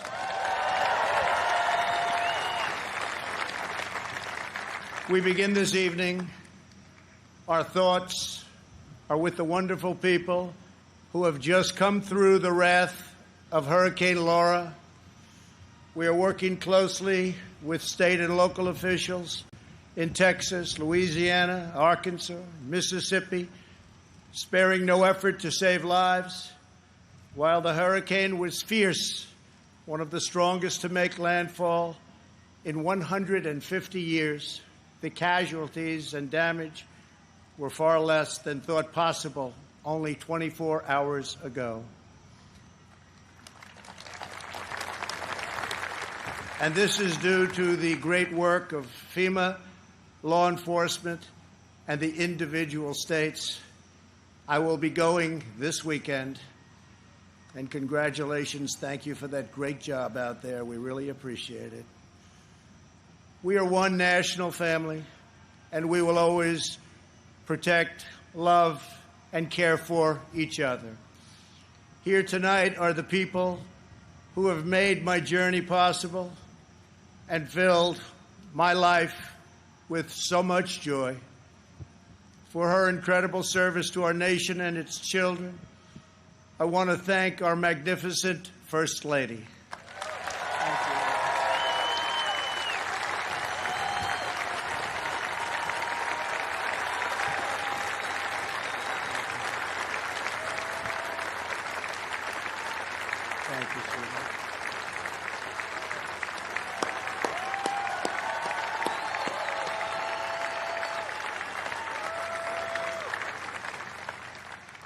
I also want to thank my amazing daughter, Ivanka, for that introduction, and to all of my children. Ivanka, please stand up. Great job. And to all of my children and grandchildren, I love you more than words can express. I know my brother Robert is looking down on us right now from heaven. He was a great brother and was very proud of the job we are all doing. Thank you. We love you, Robert.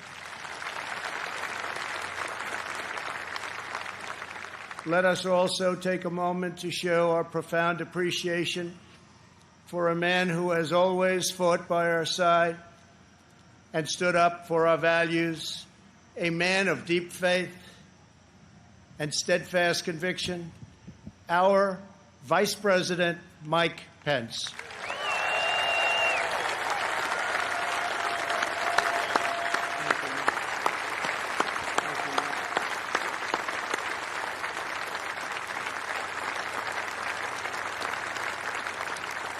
And Mike is joined by his beloved wife, a teacher, and military mom, Karen Pence. Thank you, Karen.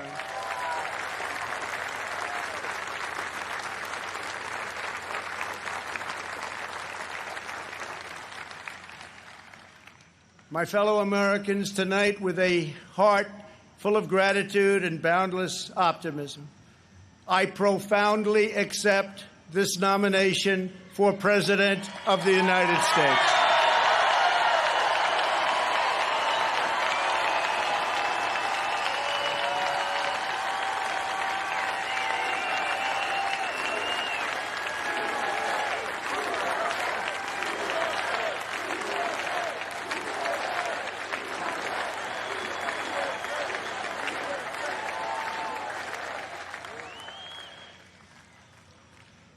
The Republican Party, the party of Abraham Lincoln, goes forward united, determined, and ready to welcome millions of Democrats, independents, and anyone who believes in the greatness of America and the righteous heart of the American people.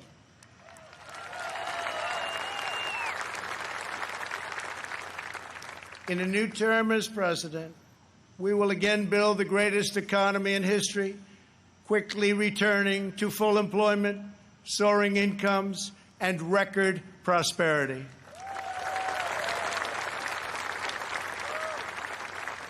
We will defend America against all threats and protect America against all dangers.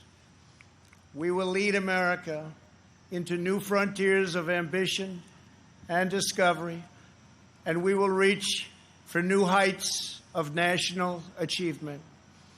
We will rekindle new faith in our values, new pride in our history, and a new spirit of unity that can only be realized through love for our great country.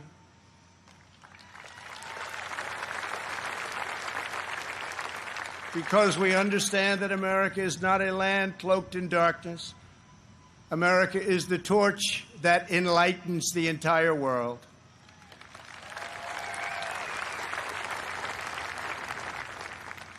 Gathered here at our beautiful and majestic White House, known all over the world as the People's House, we cannot help but marvel at the miracle that is our great American story. This has been the home of larger-than-life figures like Teddy Roosevelt and Andrew Jackson, who rallied Americans to bold visions of a bigger and brighter future. Within these walls lived tenacious generals like President Grant and Eisenhower, who led our soldiers in the cause of freedom. From these grounds, Thomas Jefferson sent Lewis and Clark on a daring expedition to cross a wild and uncharted continent. In the depths of a bloody civil war, President Abraham Lincoln looked out these very windows upon a half-completed Washington Monument and asked God, in his providence, to save our nation. 2 weeks after Pearl Harbor, Franklin Delano Roosevelt welcomed Winston Churchill, and just inside, they set our people on a course to victory in the Second World War. In recent months, our nation and the entire planet has been struck by a new and powerful, invisible enemy. Like those brave Americans before us, we are meeting this challenge. We are delivering life-saving therapies and will produce a vaccine before the end of the year, or maybe even sooner.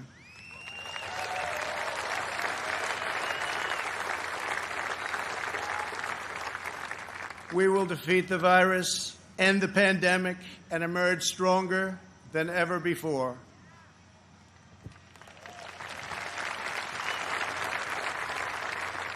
What united generations past was an unshakable confidence in America's destiny and an unbreakable faith in the American people. They knew that our country is blessed by God and has a special purpose in this world. It is that conviction that inspired the formation of our union, our westward expansion, the abolition of slavery, the passage of civil rights, the space program, and the overthrow of fascism, tyranny, and communism. This towering American spirit has prevailed over every challenge and lifted us to the summit of human endeavor.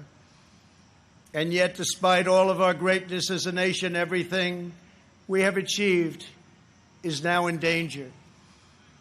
This is the most important election in the history of our country.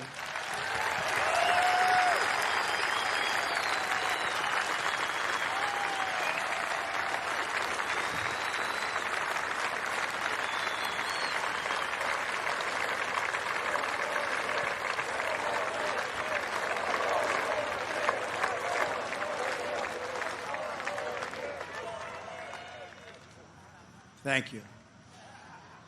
At no time before have voters faced a clearer choice between two parties, two visions, two philosophies, or two agendas. This election will decide whether we save the American dream or whether we allow a socialist agenda to demolish our cherished destiny. It will decide whether we rapidly create millions of high-paying jobs or whether we crush our industries and send millions of these jobs overseas, as has foolishly been done for many decades. Your vote will decide whether we protect law-abiding Americans or whether we give free rein to violent anarchists and agitators and criminals who threaten our citizens. And this election will decide whether we will defend the American way of life or whether we will allow a radical movement to completely dismantle and destroy it. That won't happen.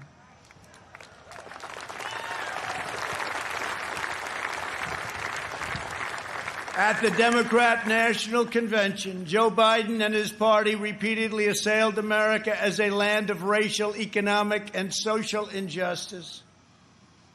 So tonight I ask you a simple question.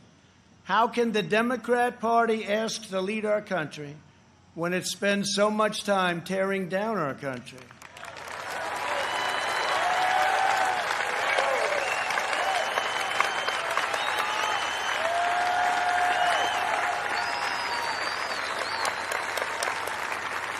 In the left's backward view, they do not see America as the most free, just, and exceptional nation on earth. Instead, they see a wicked nation that must be punished for its sins. Our opponents say that redemption for you can only come from giving power to them. This is a tired anthem spoken by every repressive movement throughout history. But in this country, we don't look to career politicians for salvation. In America, we don't turn to government to restore our souls. We put our faith in Almighty God.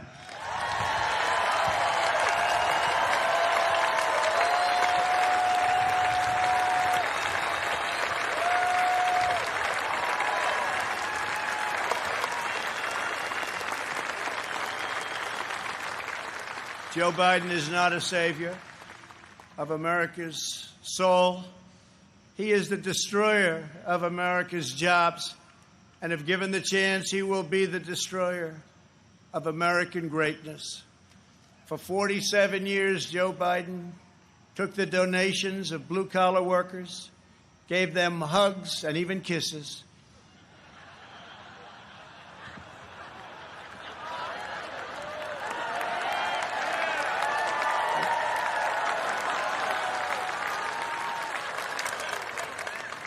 and told them he felt their pain. And then he flew back to Washington and voted to ship our jobs to China and many other distant lands. Joe Biden spent his entire career outsourcing their dreams and the dreams of American workers, offshoring their jobs, opening their borders, and sending their sons and daughters to fight in endless foreign wars, wars that never ended. 4 years ago, I ran for president because I could not watch this betrayal of our country any longer. I could not sit by as career politicians let other countries take advantage of us on trade, borders, foreign policy, and national defense. Our NATO partners, as an example, were very far behind in their defense payments. But at my strong urging, they agreed to pay $130 billion more a year, the first time in over 20 years that they upped their payments.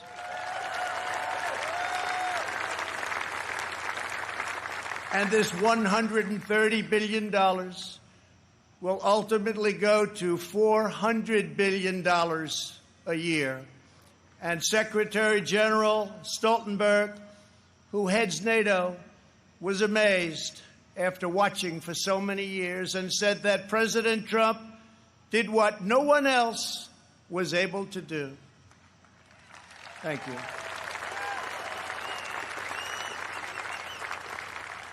From the moment I left my former life behind, and it was a good life, I have done nothing but fight for you. I did what our political establishment never expected and could never forgive, breaking the cardinal rule of Washington politics. I kept my promise.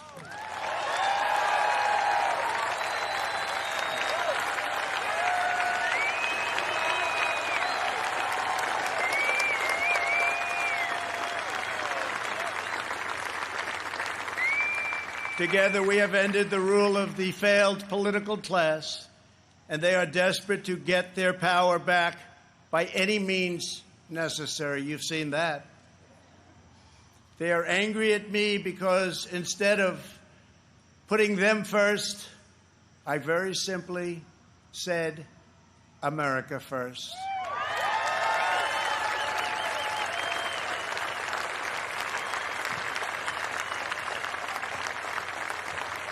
Thank you. Days after taking office, we shocked the Washington establishment and withdrew from the last administration's job-killing Trans-Pacific Partnership. I then immediately approved the Keystone XL and Dakota Access pipelines, ended the unfair and very costly Paris Climate Accord, and secured for the first time American energy independence.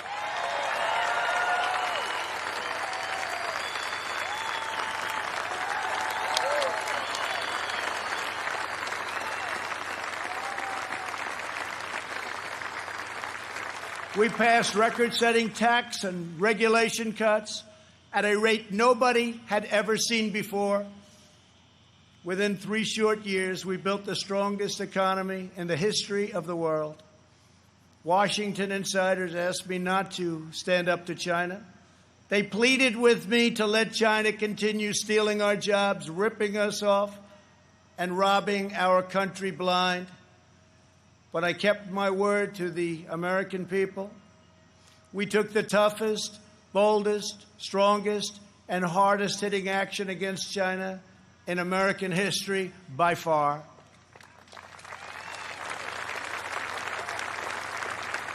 They said that it would be impossible to terminate and replace NAFTA. But again, they were wrong. Earlier this year, I ended the NAFTA nightmare and signed the brand new U.S.-Mexico-Canada agreement into law.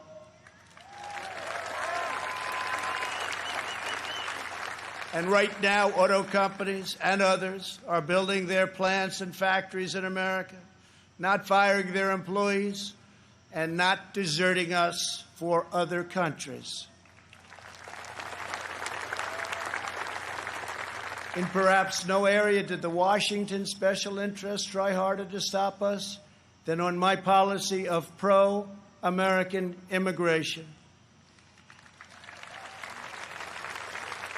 But I refuse to back down, and today America's borders are more secure than ever before.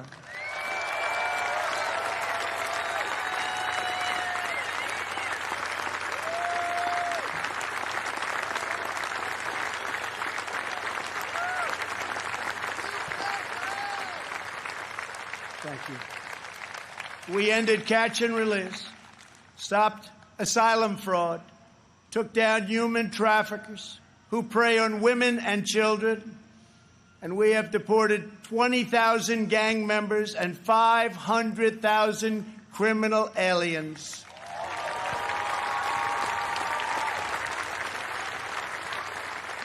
We have already built 300 miles of border wall, and we are adding 10 new miles every single week.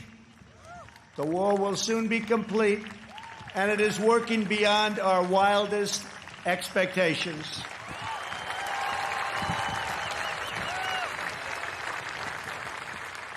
We are joined this evening by members of the Border Patrol Union, representing our country's courageous border agents. Thank you very much for being here. Thank you. Brave, brave people.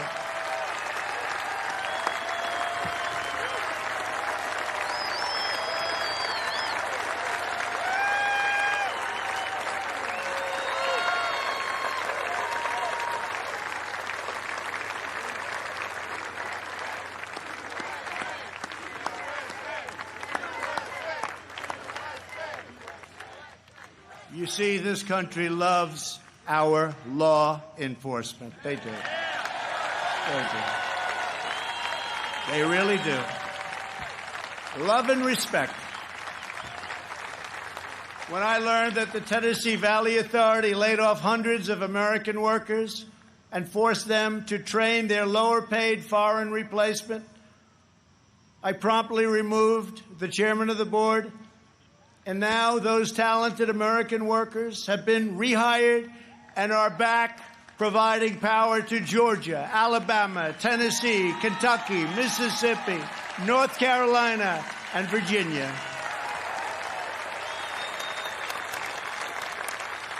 They have their old jobs back, and some are here with us this evening. Please stand. You went through a lot. Please stand. Thank you. Thank you very much. You've been through a lot. Thank you very much. Last month, I took on Big Pharma. You think that's easy? It's not. And signed orders that will massively lower the cost of your prescription drugs and give critically ill patients access to life-saving cures. We passed the decades-long-awaited right to try. Right to try.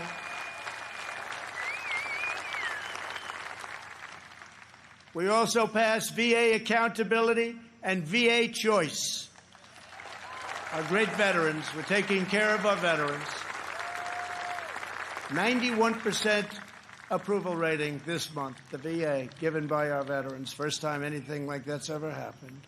By the end of my first term, we will have approved more than 300 federal judges, including 2 great new Supreme Court justices.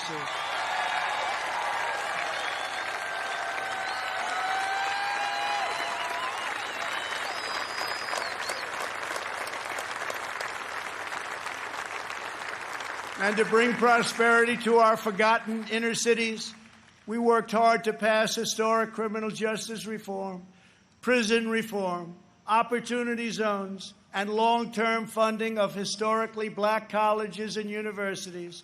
And before the China virus came in, produced the best unemployment numbers for African Americans, Hispanic Americans, and Asian Americans ever recorded.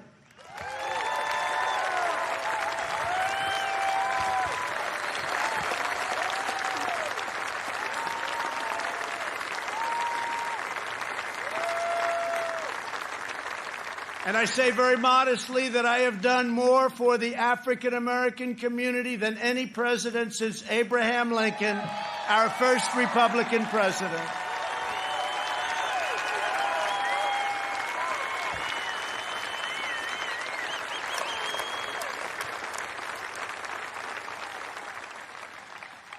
And I have done more in 3 years for the black community than Joe Biden has done in 47 years.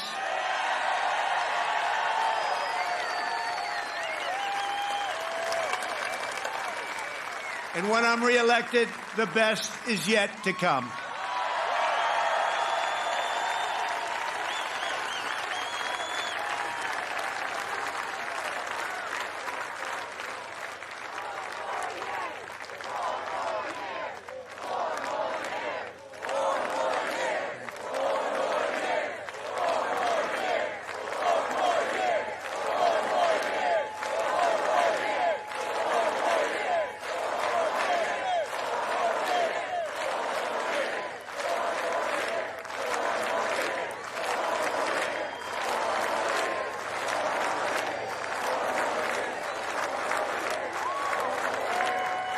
Thank you very much.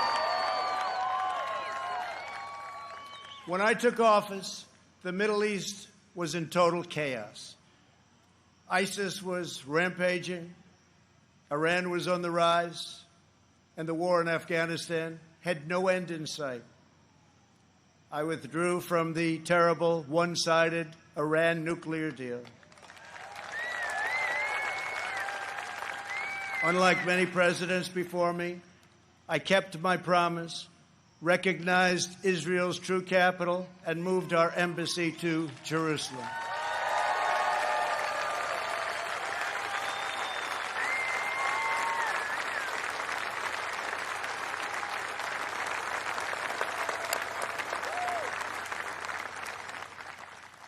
But not only did we talk about it as a future site, we got it built.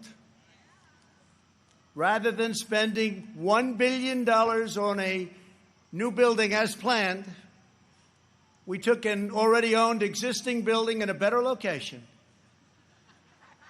Real estate deal, right? And opened it at a cost of less than $500,000.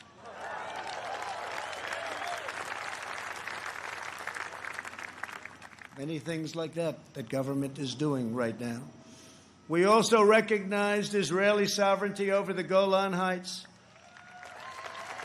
And this month we achieved the first Middle East peace deal in 25 years. Thank you to UAE. Thank you to Israel.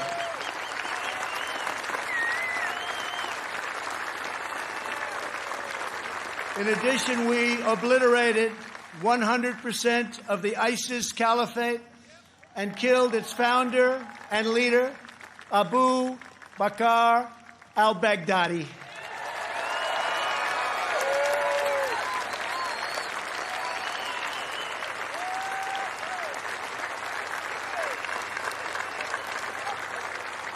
Then in a separate operation, we eliminated the world's #1 terrorist by far, Qasem Soleimani.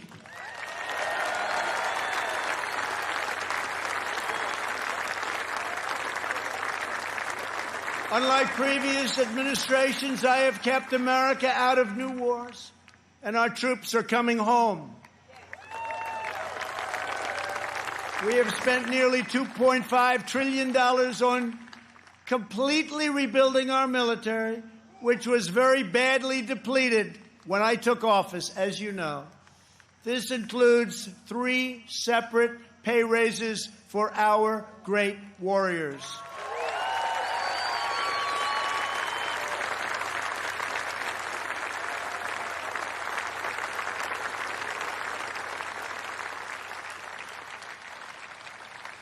We also launched the Space Force, the first new branch of the United States military since the Air Force was created almost 75 years ago. We have spent the last 4 years reversing the damage Joe Biden inflicted over the last 47 years. Biden's record is a shameful roll call of the most catastrophic betrayals and blunders in our lifetime. He has spent his entire career on the wrong side of history. Biden voted for the NAFTA disaster, the single worst trade deal ever enacted. He supported China's entry into the World Trade Organization, one of the greatest economic disasters of all time. After those Biden calamities, the United States lost 1 in 4 manufacturing jobs. We laid off workers in Michigan, Ohio, New Hampshire, Pennsylvania, and many other states. They didn't want to hear Biden's hollow words of empathy. They wanted their jobs back. As vice president, he supported the Trans-Pacific Partnership, which would have been a death sentence for the U.S. auto industry. He backed the horrendous South Korea trade deal, which took many jobs from our country and which I've reversed and made a great deal for our country. He repeatedly supported mass amnesty for illegal immigrants. He voted for the Iraq War He opposed the mission to take out Osama bin Laden. He opposed killing Soleimani. He oversaw the rise of ISIS and cheered the rise of China as a positive development for America and the world, some positive development. That's why China supports Joe Biden and desperately wants him to win. I can tell you that upon very good information. China would own our country if Joe Biden got elected. Unlike Biden, I will hold them fully accountable for the tragedy that they caused all over the world. In recent months, our nation and the world has been hit by the once-in-a-century pandemic that China allowed to spread around the globe. They could have stopped it, but they allowed it to come out. We are grateful to be joined tonight by several of our incredible nurses and first responders. Please stand and accept our profound thanks and gratitude.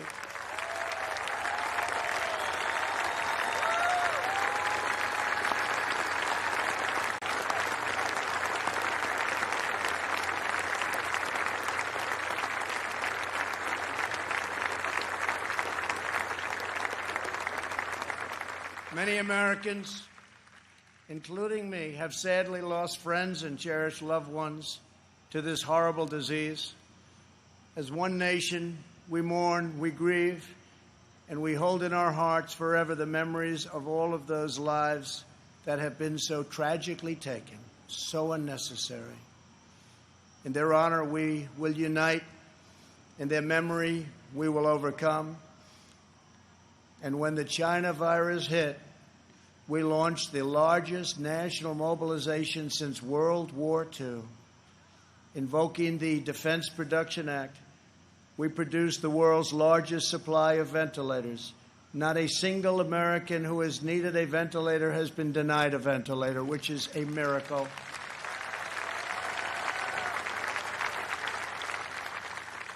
Good job heading the task force by our great Vice President. Thank you very much, Mark. Please stand up.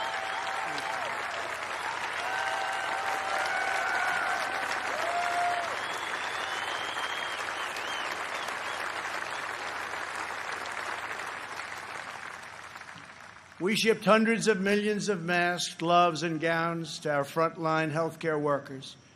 To protect our nation's seniors, we rushed supplies, testing kits, and personal to nursing homes. We gave everything you can possibly give, and we're still giving it because we're taking care of our senior citizens. The Army Corps of Engineers built field hospitals, and the Navy deployed our great hospital ships. We developed from scratch the largest and most advanced testing system anywhere in the world. America has tested more than every country in Europe put together and more than every nation in the Western Hemisphere combined. Think of that. We have conducted 40 million more tests than the next closest nation, which is India. We developed a wide array of effective treatments, including a powerful antibody treatment known as convalescent plasma. You saw that on Sunday night when we announced it, that will save thousands and thousands of lives.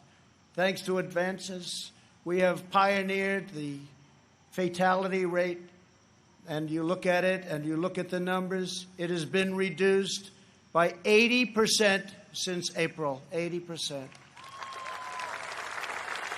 The United States has among the lowest case fatality rates of any major country anywhere in the world. The European Union's case fatality rate is nearly 3 times higher than ours, but you don't hear that. They don't write about that. They don't want to write about that. They don't want you to know those things. Altogether, the nations of Europe have experienced a 30% greater increase in excess mortality than the United States. Think of that. We enacted the largest package of financial relief in American history. Thanks to our Paycheck Protection Program, we have saved or supported more than 50 million American jobs. That's one of the reasons that we're advancing so rapidly with our economy. Great job. As a result, we have seen the smallest economic contraction of any major Western nation, and we are recovering at a much faster rate than anybody. Over the past 3 months, we have gained over 9 million jobs, and that's a record in the history of our country. Unfortunately, from the beginning, our opponents have shown themselves capable of nothing but a partisan ability to criticize. When I took bold action to issue a travel ban on China very early indeed, Joe Biden called it hysterical and xenophobic. And then I introduced a ban on Europe very early again. If we had listened to Joe, hundreds of thousands more Americans would have died.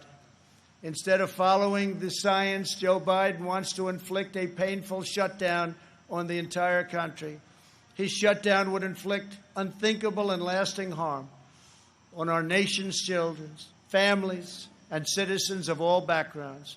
The cost of the Biden shutdown would be measured in increased drug overdoses, depression, alcohol addiction, suicides, heart attacks, economic devastation, job loss, and much more.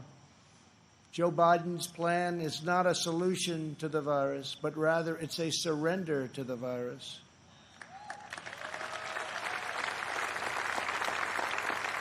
My administration has a very different approach.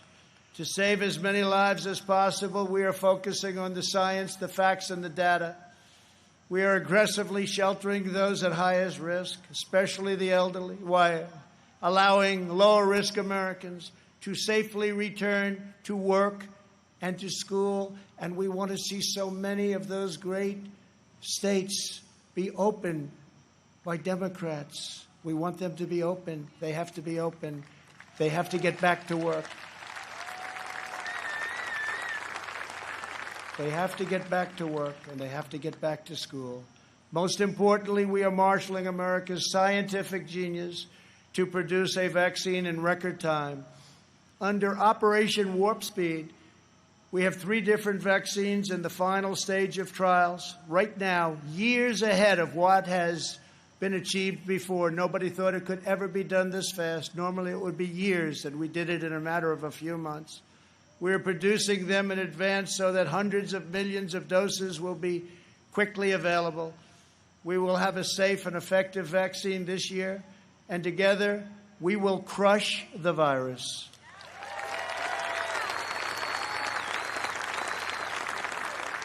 At the Democrat convention, you barely heard a word about their agenda. But that's not because they don't have one. It's because their agenda is the most extreme set of proposals ever put forward by a major party nominee. Joe Biden may claim he is an ally of the light, but when it comes to his agenda, Biden wants to keep us completely in the dark. He doesn't have a clue. He has pledged a $4 trillion tax hike on almost all American families, which will totally collapse our rapidly improving economy, and once again, record stock markets that we have right now will also collapse. That means your 401ks, that means all of the stocks that you have. On the other hand, just as I did in my first term, I will cut taxes even further for hardworking moms and dads. I will not raise taxes. I will cut them, and very substantially. And we will also provide tax credits to bring jobs out of China back to America, and we will impose tariffs on any company that leaves America to produce jobs overseas.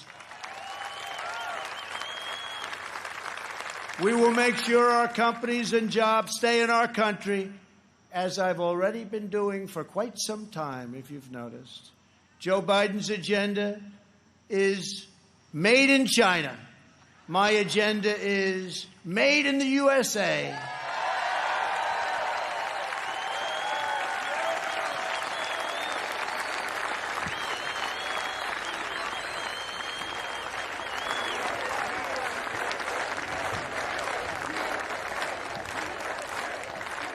Biden has promised to abolish the production of American oil, coal, shale, and natural gas, laying waste to the economies of Pennsylvania, Ohio, Texas, North Dakota, Oklahoma, Colorado, and New Mexico, destroying those states, absolutely destroying those states and others. Millions of jobs will be lost, and energy prices will soar. These same policies led to crippling power outages in California just last week. Everybody saw that. Tremendous power outage. Nobody's seen anything like it, but we saw that last week in California. How can Joe Biden claim to be an ally of the light when his own party can't even keep the lights on?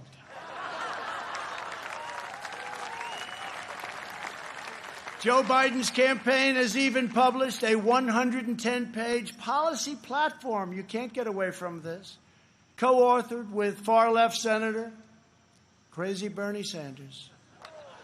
The Biden-Bernie manifesto calls for suspending all removals of illegal aliens, implementing nationwide catch and release, and providing illegal aliens with free, taxpayer-funded lawyers.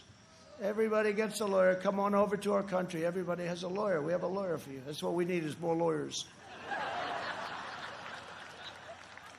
Joe Biden recently raised his hand on the debate stage and promised to your giveaway he was going to give it away, your health care dollars to illegal immigrants, which is going to bring massive number of immigrants into our country. Massive numbers will pour into our country in order to get all of the goodies that they want to give, education, health care, everything. He also supports deadly sanctuary cities that protect criminal aliens. He promised to end national security travel bans from jihadist nations, and he pledged to increase refugee admissions by 700%. This is in the manifesto. The Biden plan would eliminate America's borders in the middle of a global pandemic, and he's even talking about taking the wall down. How about that? Biden also vowed to oppose school choice and close all charter schools, ripping away the ladder of opportunity for Black and Hispanic children. In a second term, I will expand charter schools and provide school choice to every family in America.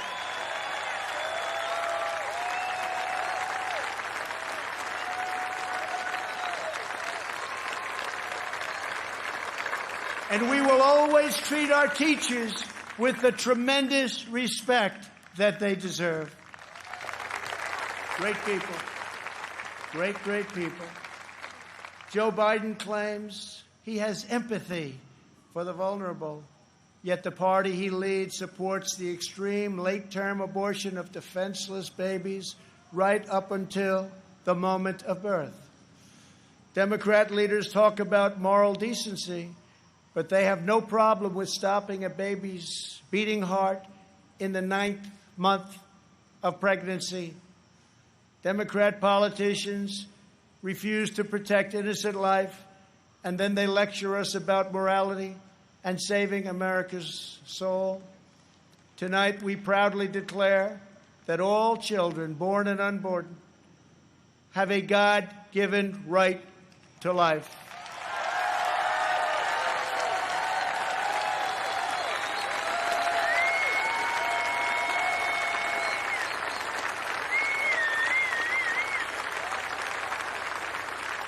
During the Democrat convention, the words "under God" were removed from the Pledge of Allegiance.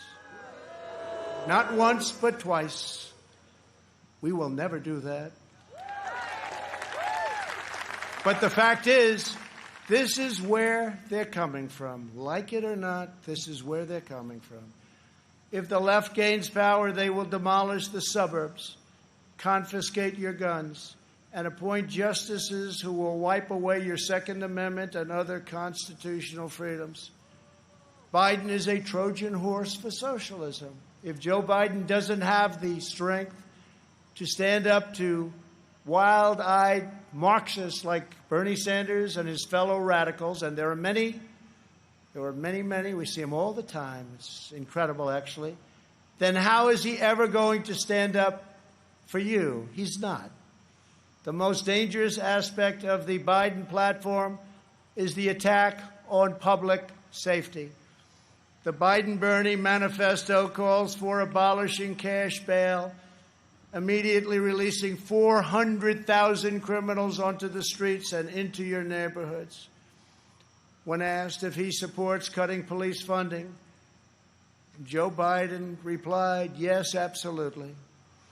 When Congresswoman Ilhan Omar called the Minneapolis Police Department a cancer that is rotten to the root, Biden wouldn't disavow her support and reject her endorsement. He proudly displayed it shortly later on his website. Displayed it in big letters. Make no mistake, if you give power to Joe Biden, the radical left will defund police departments all across America.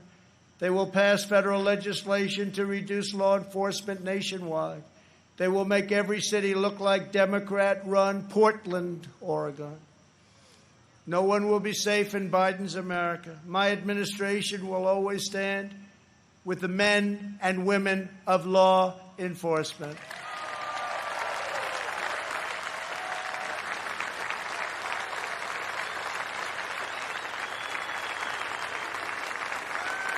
Every day, police officers risk their lives to keep us safe, and every year, many sacrifice their lives in the line of duty.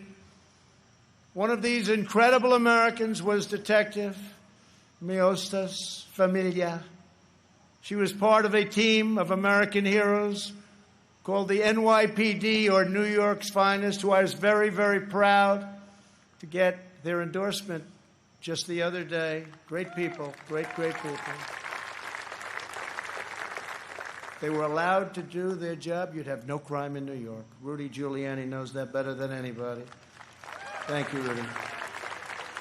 3 years ago, on the 4th of July weekend, Detective Familia was on duty in her vehicle when she was ambushed just after midnight and murdered by a monster who hated her purely for wearing the badge. Detective Familia was a single mom. She recently asked for the night shift so she could spend more time with her kids. 2 years ago, I stood in front of the U.S. Capitol alongside those beautiful children and held their grandmother's hand as they mourned their terrible loss, and we honored Detective Familia's extraordinary life. It was extraordinary. Detective Familia's 3 children are with us this evening. Genesis, Peter, Delilah, we are so grateful to have you here tonight. Thank you very much for coming. Thank you very much. Thank you very much.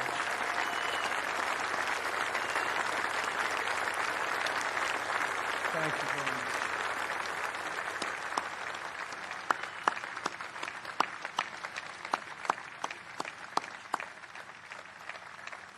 I promise you that we will treasure your mom in our memories forever. We must remember that the overwhelming majority of police officers in this country, and that's the overwhelming majority, are noble, courageous, and honorable. We have to give law enforcement, our police, back their power. They are afraid to act. They are afraid to lose their pension. They are afraid to lose their jobs. And by being afraid, they are not able to do the job that they so desperately want to do for you. And those who suffer most are the great people who they protect and who they want to protect at an even higher level. When there is police misconduct, the justice system must hold wrongdoers fully and completely accountable, and it will. But when we can never have a situation where things are going on as they are today, we must never allow mob rule We can never allow mob rule.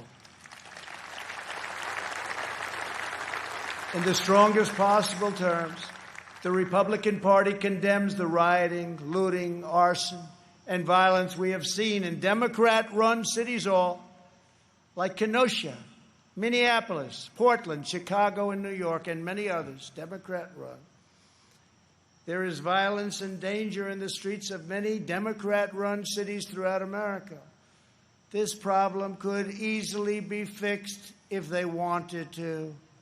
Just call. We're ready to go in. We'll take care of your problem in a matter of hours. Just call.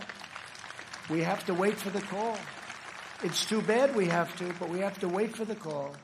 We must always have law and order. All federal crimes are being investigated, prosecuted, and punished to the fullest extent of the law. When the anarchists started ripping down our statues and monuments right outside, I signed an order immediately, 10 years in prison, and it was a miracle. It all stopped. No more statues. They said, that's just too long, as they looked at a statue. I think we'll rip it down. Then they said 10 years in prison. I think that's too long.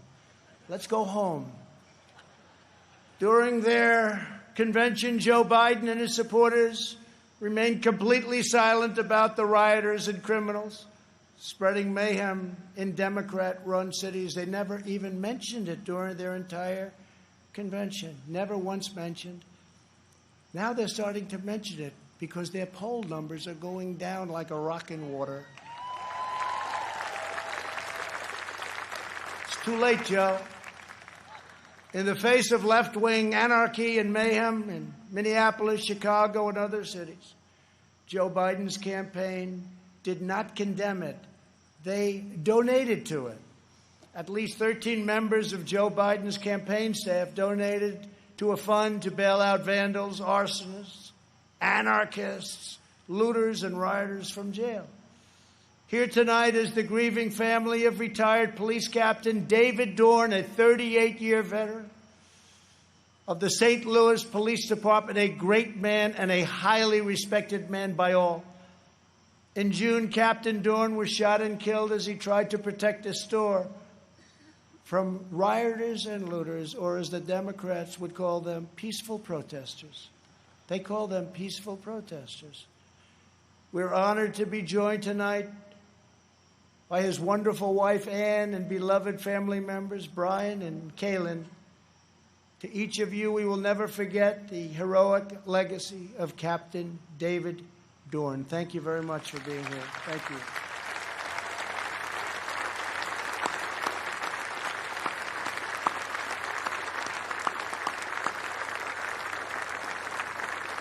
Thank you very much. Great man. Great man. As long as I am president, we will defend the absolute right of every American citizen to live in security, dignity, and peace. If the Democrat Party wants to stand with anarchists, agitators, rioters, looters, and flag burners, that is up to them. But I, as your president, will not be a part of it. The Republican Party will remain the voice of the patriotic heroes who keep America safe and salute the American flag.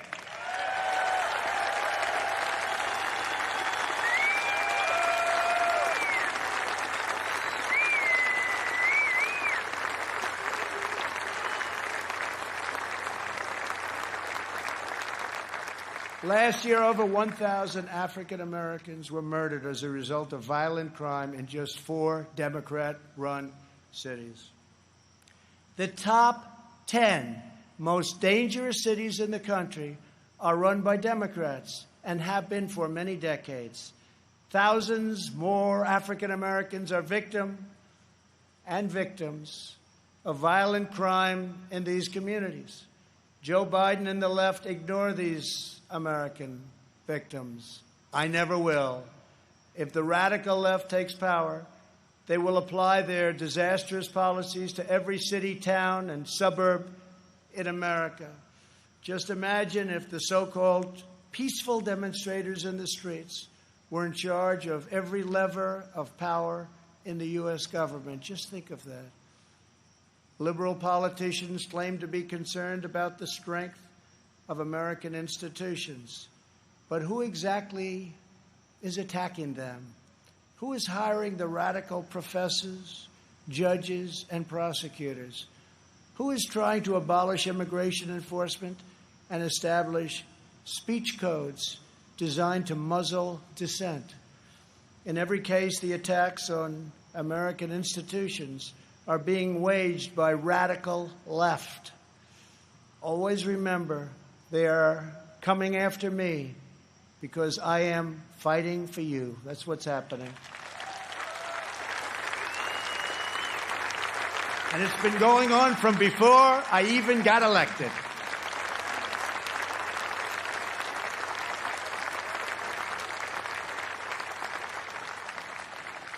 And remember this, they spied on my campaign and they got caught. Let's see now what happens. We must reclaim our independence from the left's repressive mandates. Americans are exhausted trying to keep up with the latest lists of approved words and phrases and the ever more restrictive political decrees. Many things have a different name now, and the rules are constantly changing. The goal of cancel culture is to make decent Americans live in fear of being fired, expelled, shamed, humiliated, and driven from society as we know it. The far left wants to coerce you into saying what you know to be false and scare you out of saying what you know to be true. It's very sad.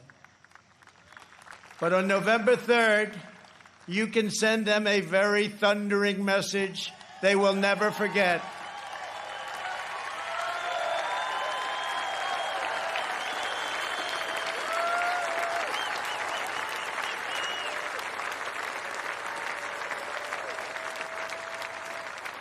Thank you.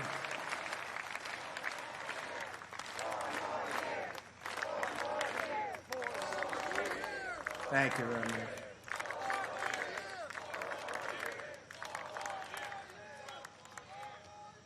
Joe Biden is weak. He takes his marching orders from liberal hypocrites who drive their cities into the ground while fleeing far from the scene of the wreckage. These same liberals want to eliminate school choice while they enroll their children in the finest private schools in the land. They want to open our borders while living in Waldorf compounds and communities in the best neighborhoods in the world. They want to defund the police while they have armed guards for themselves. This November, we must turn the page forever on this failed political class. The fact is, I'm here. What's the name of that building?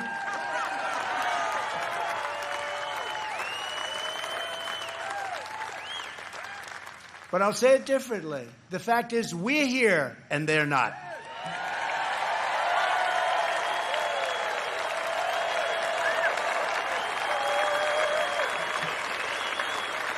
To me, one of the most beautiful buildings anywhere in the world, and it's not a building, it's a home as far as I'm concerned.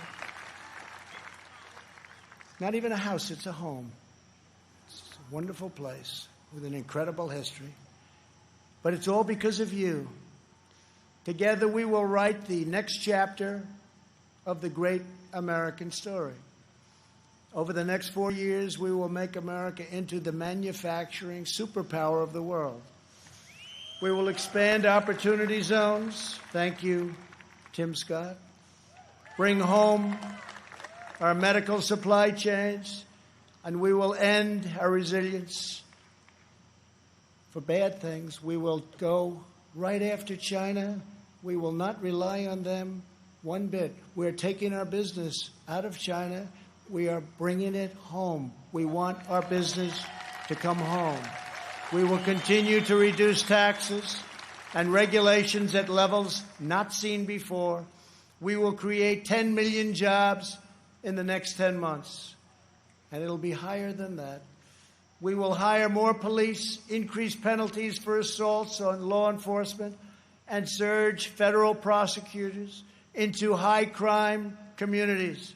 We will ban deadly sanctuary cities and ensure that federal health care is protected for American citizens, not for illegal aliens. We will have strong borders. And I've said for years, without borders, we don't have a country. Don't have a country. Strike down terrorists who threaten our people and keep America out of endless and costly foreign wars. We will appoint prosecutors, judges, justices who believe in enforcing the law, not enforcing their own political agenda, which is illegal. We will ensure equal justice for citizens of every race, religion, color, and creed. We will uphold your religious liberty and defend your Second Amendment right to keep and bear arms.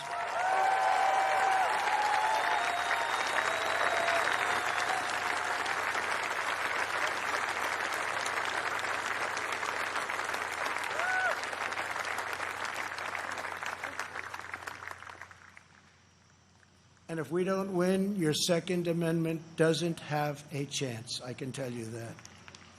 I have totally protected it. We will protect Medicare and Social Security. We will always and very strongly protect patients with pre-existing conditions. And that is a pledge from the entire Republican Party. Thank you, Kevin. We will end surprise medical billing, require price transparency, and further reduce the cost of prescription drugs and health insurance premiums. They're coming way down. We will greatly expand energy development, continuing to remain the #1 in the world and keep America energy independent.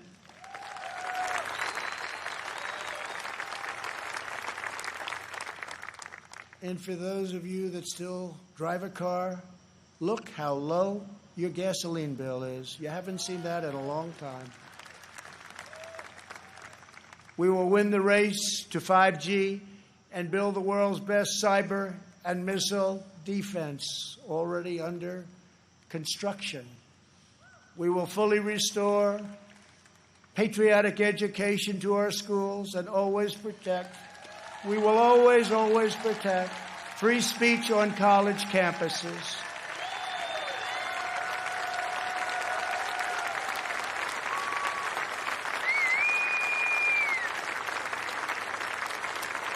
And we put a very big penalty in. If they do anything having to do with your free speech, colleges have to pay a tremendous, tremendous financial penalty. And again, it's amazing how open they've been lately. We will launch a new age of American ambition in space. America will land the first woman on the moon, and the United States will be the first nation to plant its beautiful flag on Mars. This is the unifying national agenda that will bring our country together. So tonight I say to all Americans, this is the most important election in the history of our country. There has never been such a difference between two parties or two individuals in ideology, philosophy, or vision than there is right now. Our opponents believe that America is a depraved nation. We want our sons and daughters to know the truth. America is the greatest and most exceptional nation in the history of the world.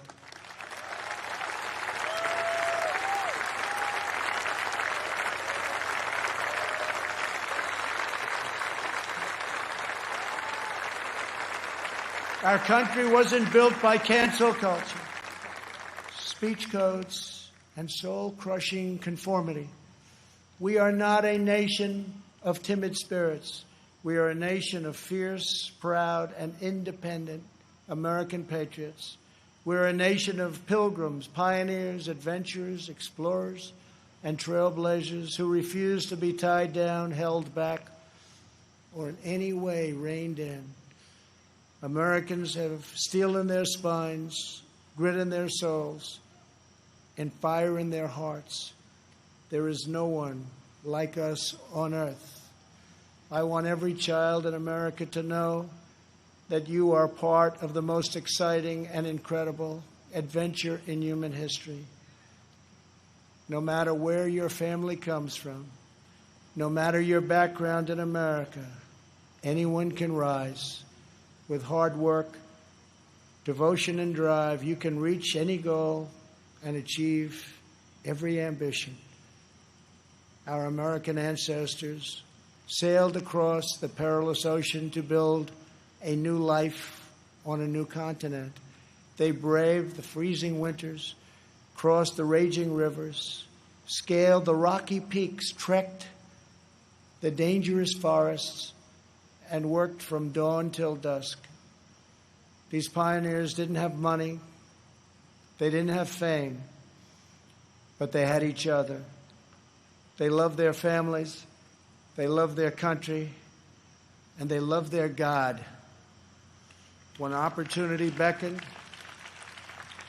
they picked up their Bibles, packed up their belongings, climbed into their covered wagons, and set out west for the next adventure. Ranchers and miners, cowboys and sheriffs, farmers and settlers, they pressed on past the Mississippi to stake a claim in the wild frontier. Legends were born: Wyatt Earp, Annie Oakley, Davy Crockett, and Buffalo Bill. Americans built their beautiful homesteads on the open range. Soon they had churches and communities, then towns, and with time, great centers of industry and commerce. That is who they were. Americans build their future. We don't tear down our past. We are the nation that won a revolution, toppled tyranny and fascism, and delivered millions into freedom. We laid down the railroads, built the great ships, raised up the skyscrapers, revolutionized industry, and sparked a new age of scientific discovery.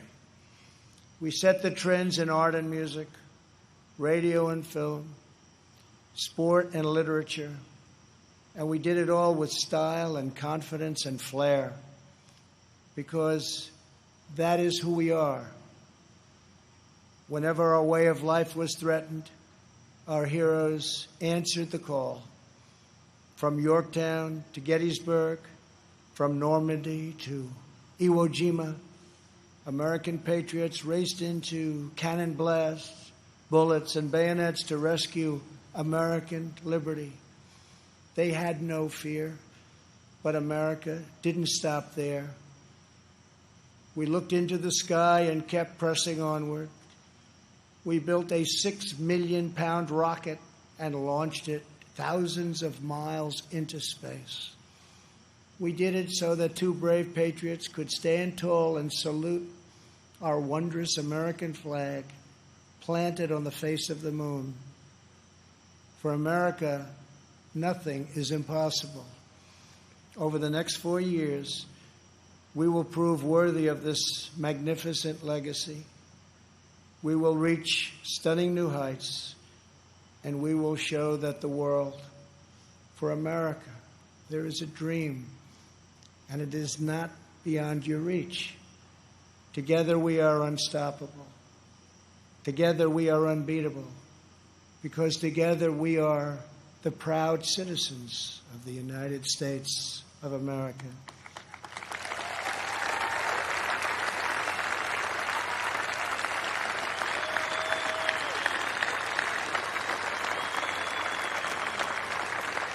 And on November 3rd, we will make America safer. We will make America stronger. We will make America prouder. and we will make America greater than ever before. I am very, very proud to be the nominee of the Republican Party. I love you all. God bless you, and God bless America. Thank you very much.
my best, but it wasn't much. I couldn't feel, so I tried to touch. I told the truth, I didn't come to fool you. And even though it all went wrong, I stand before the Lord of Son with nothing on my tongue but hallelujah, hallelujah,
Everybody join in for God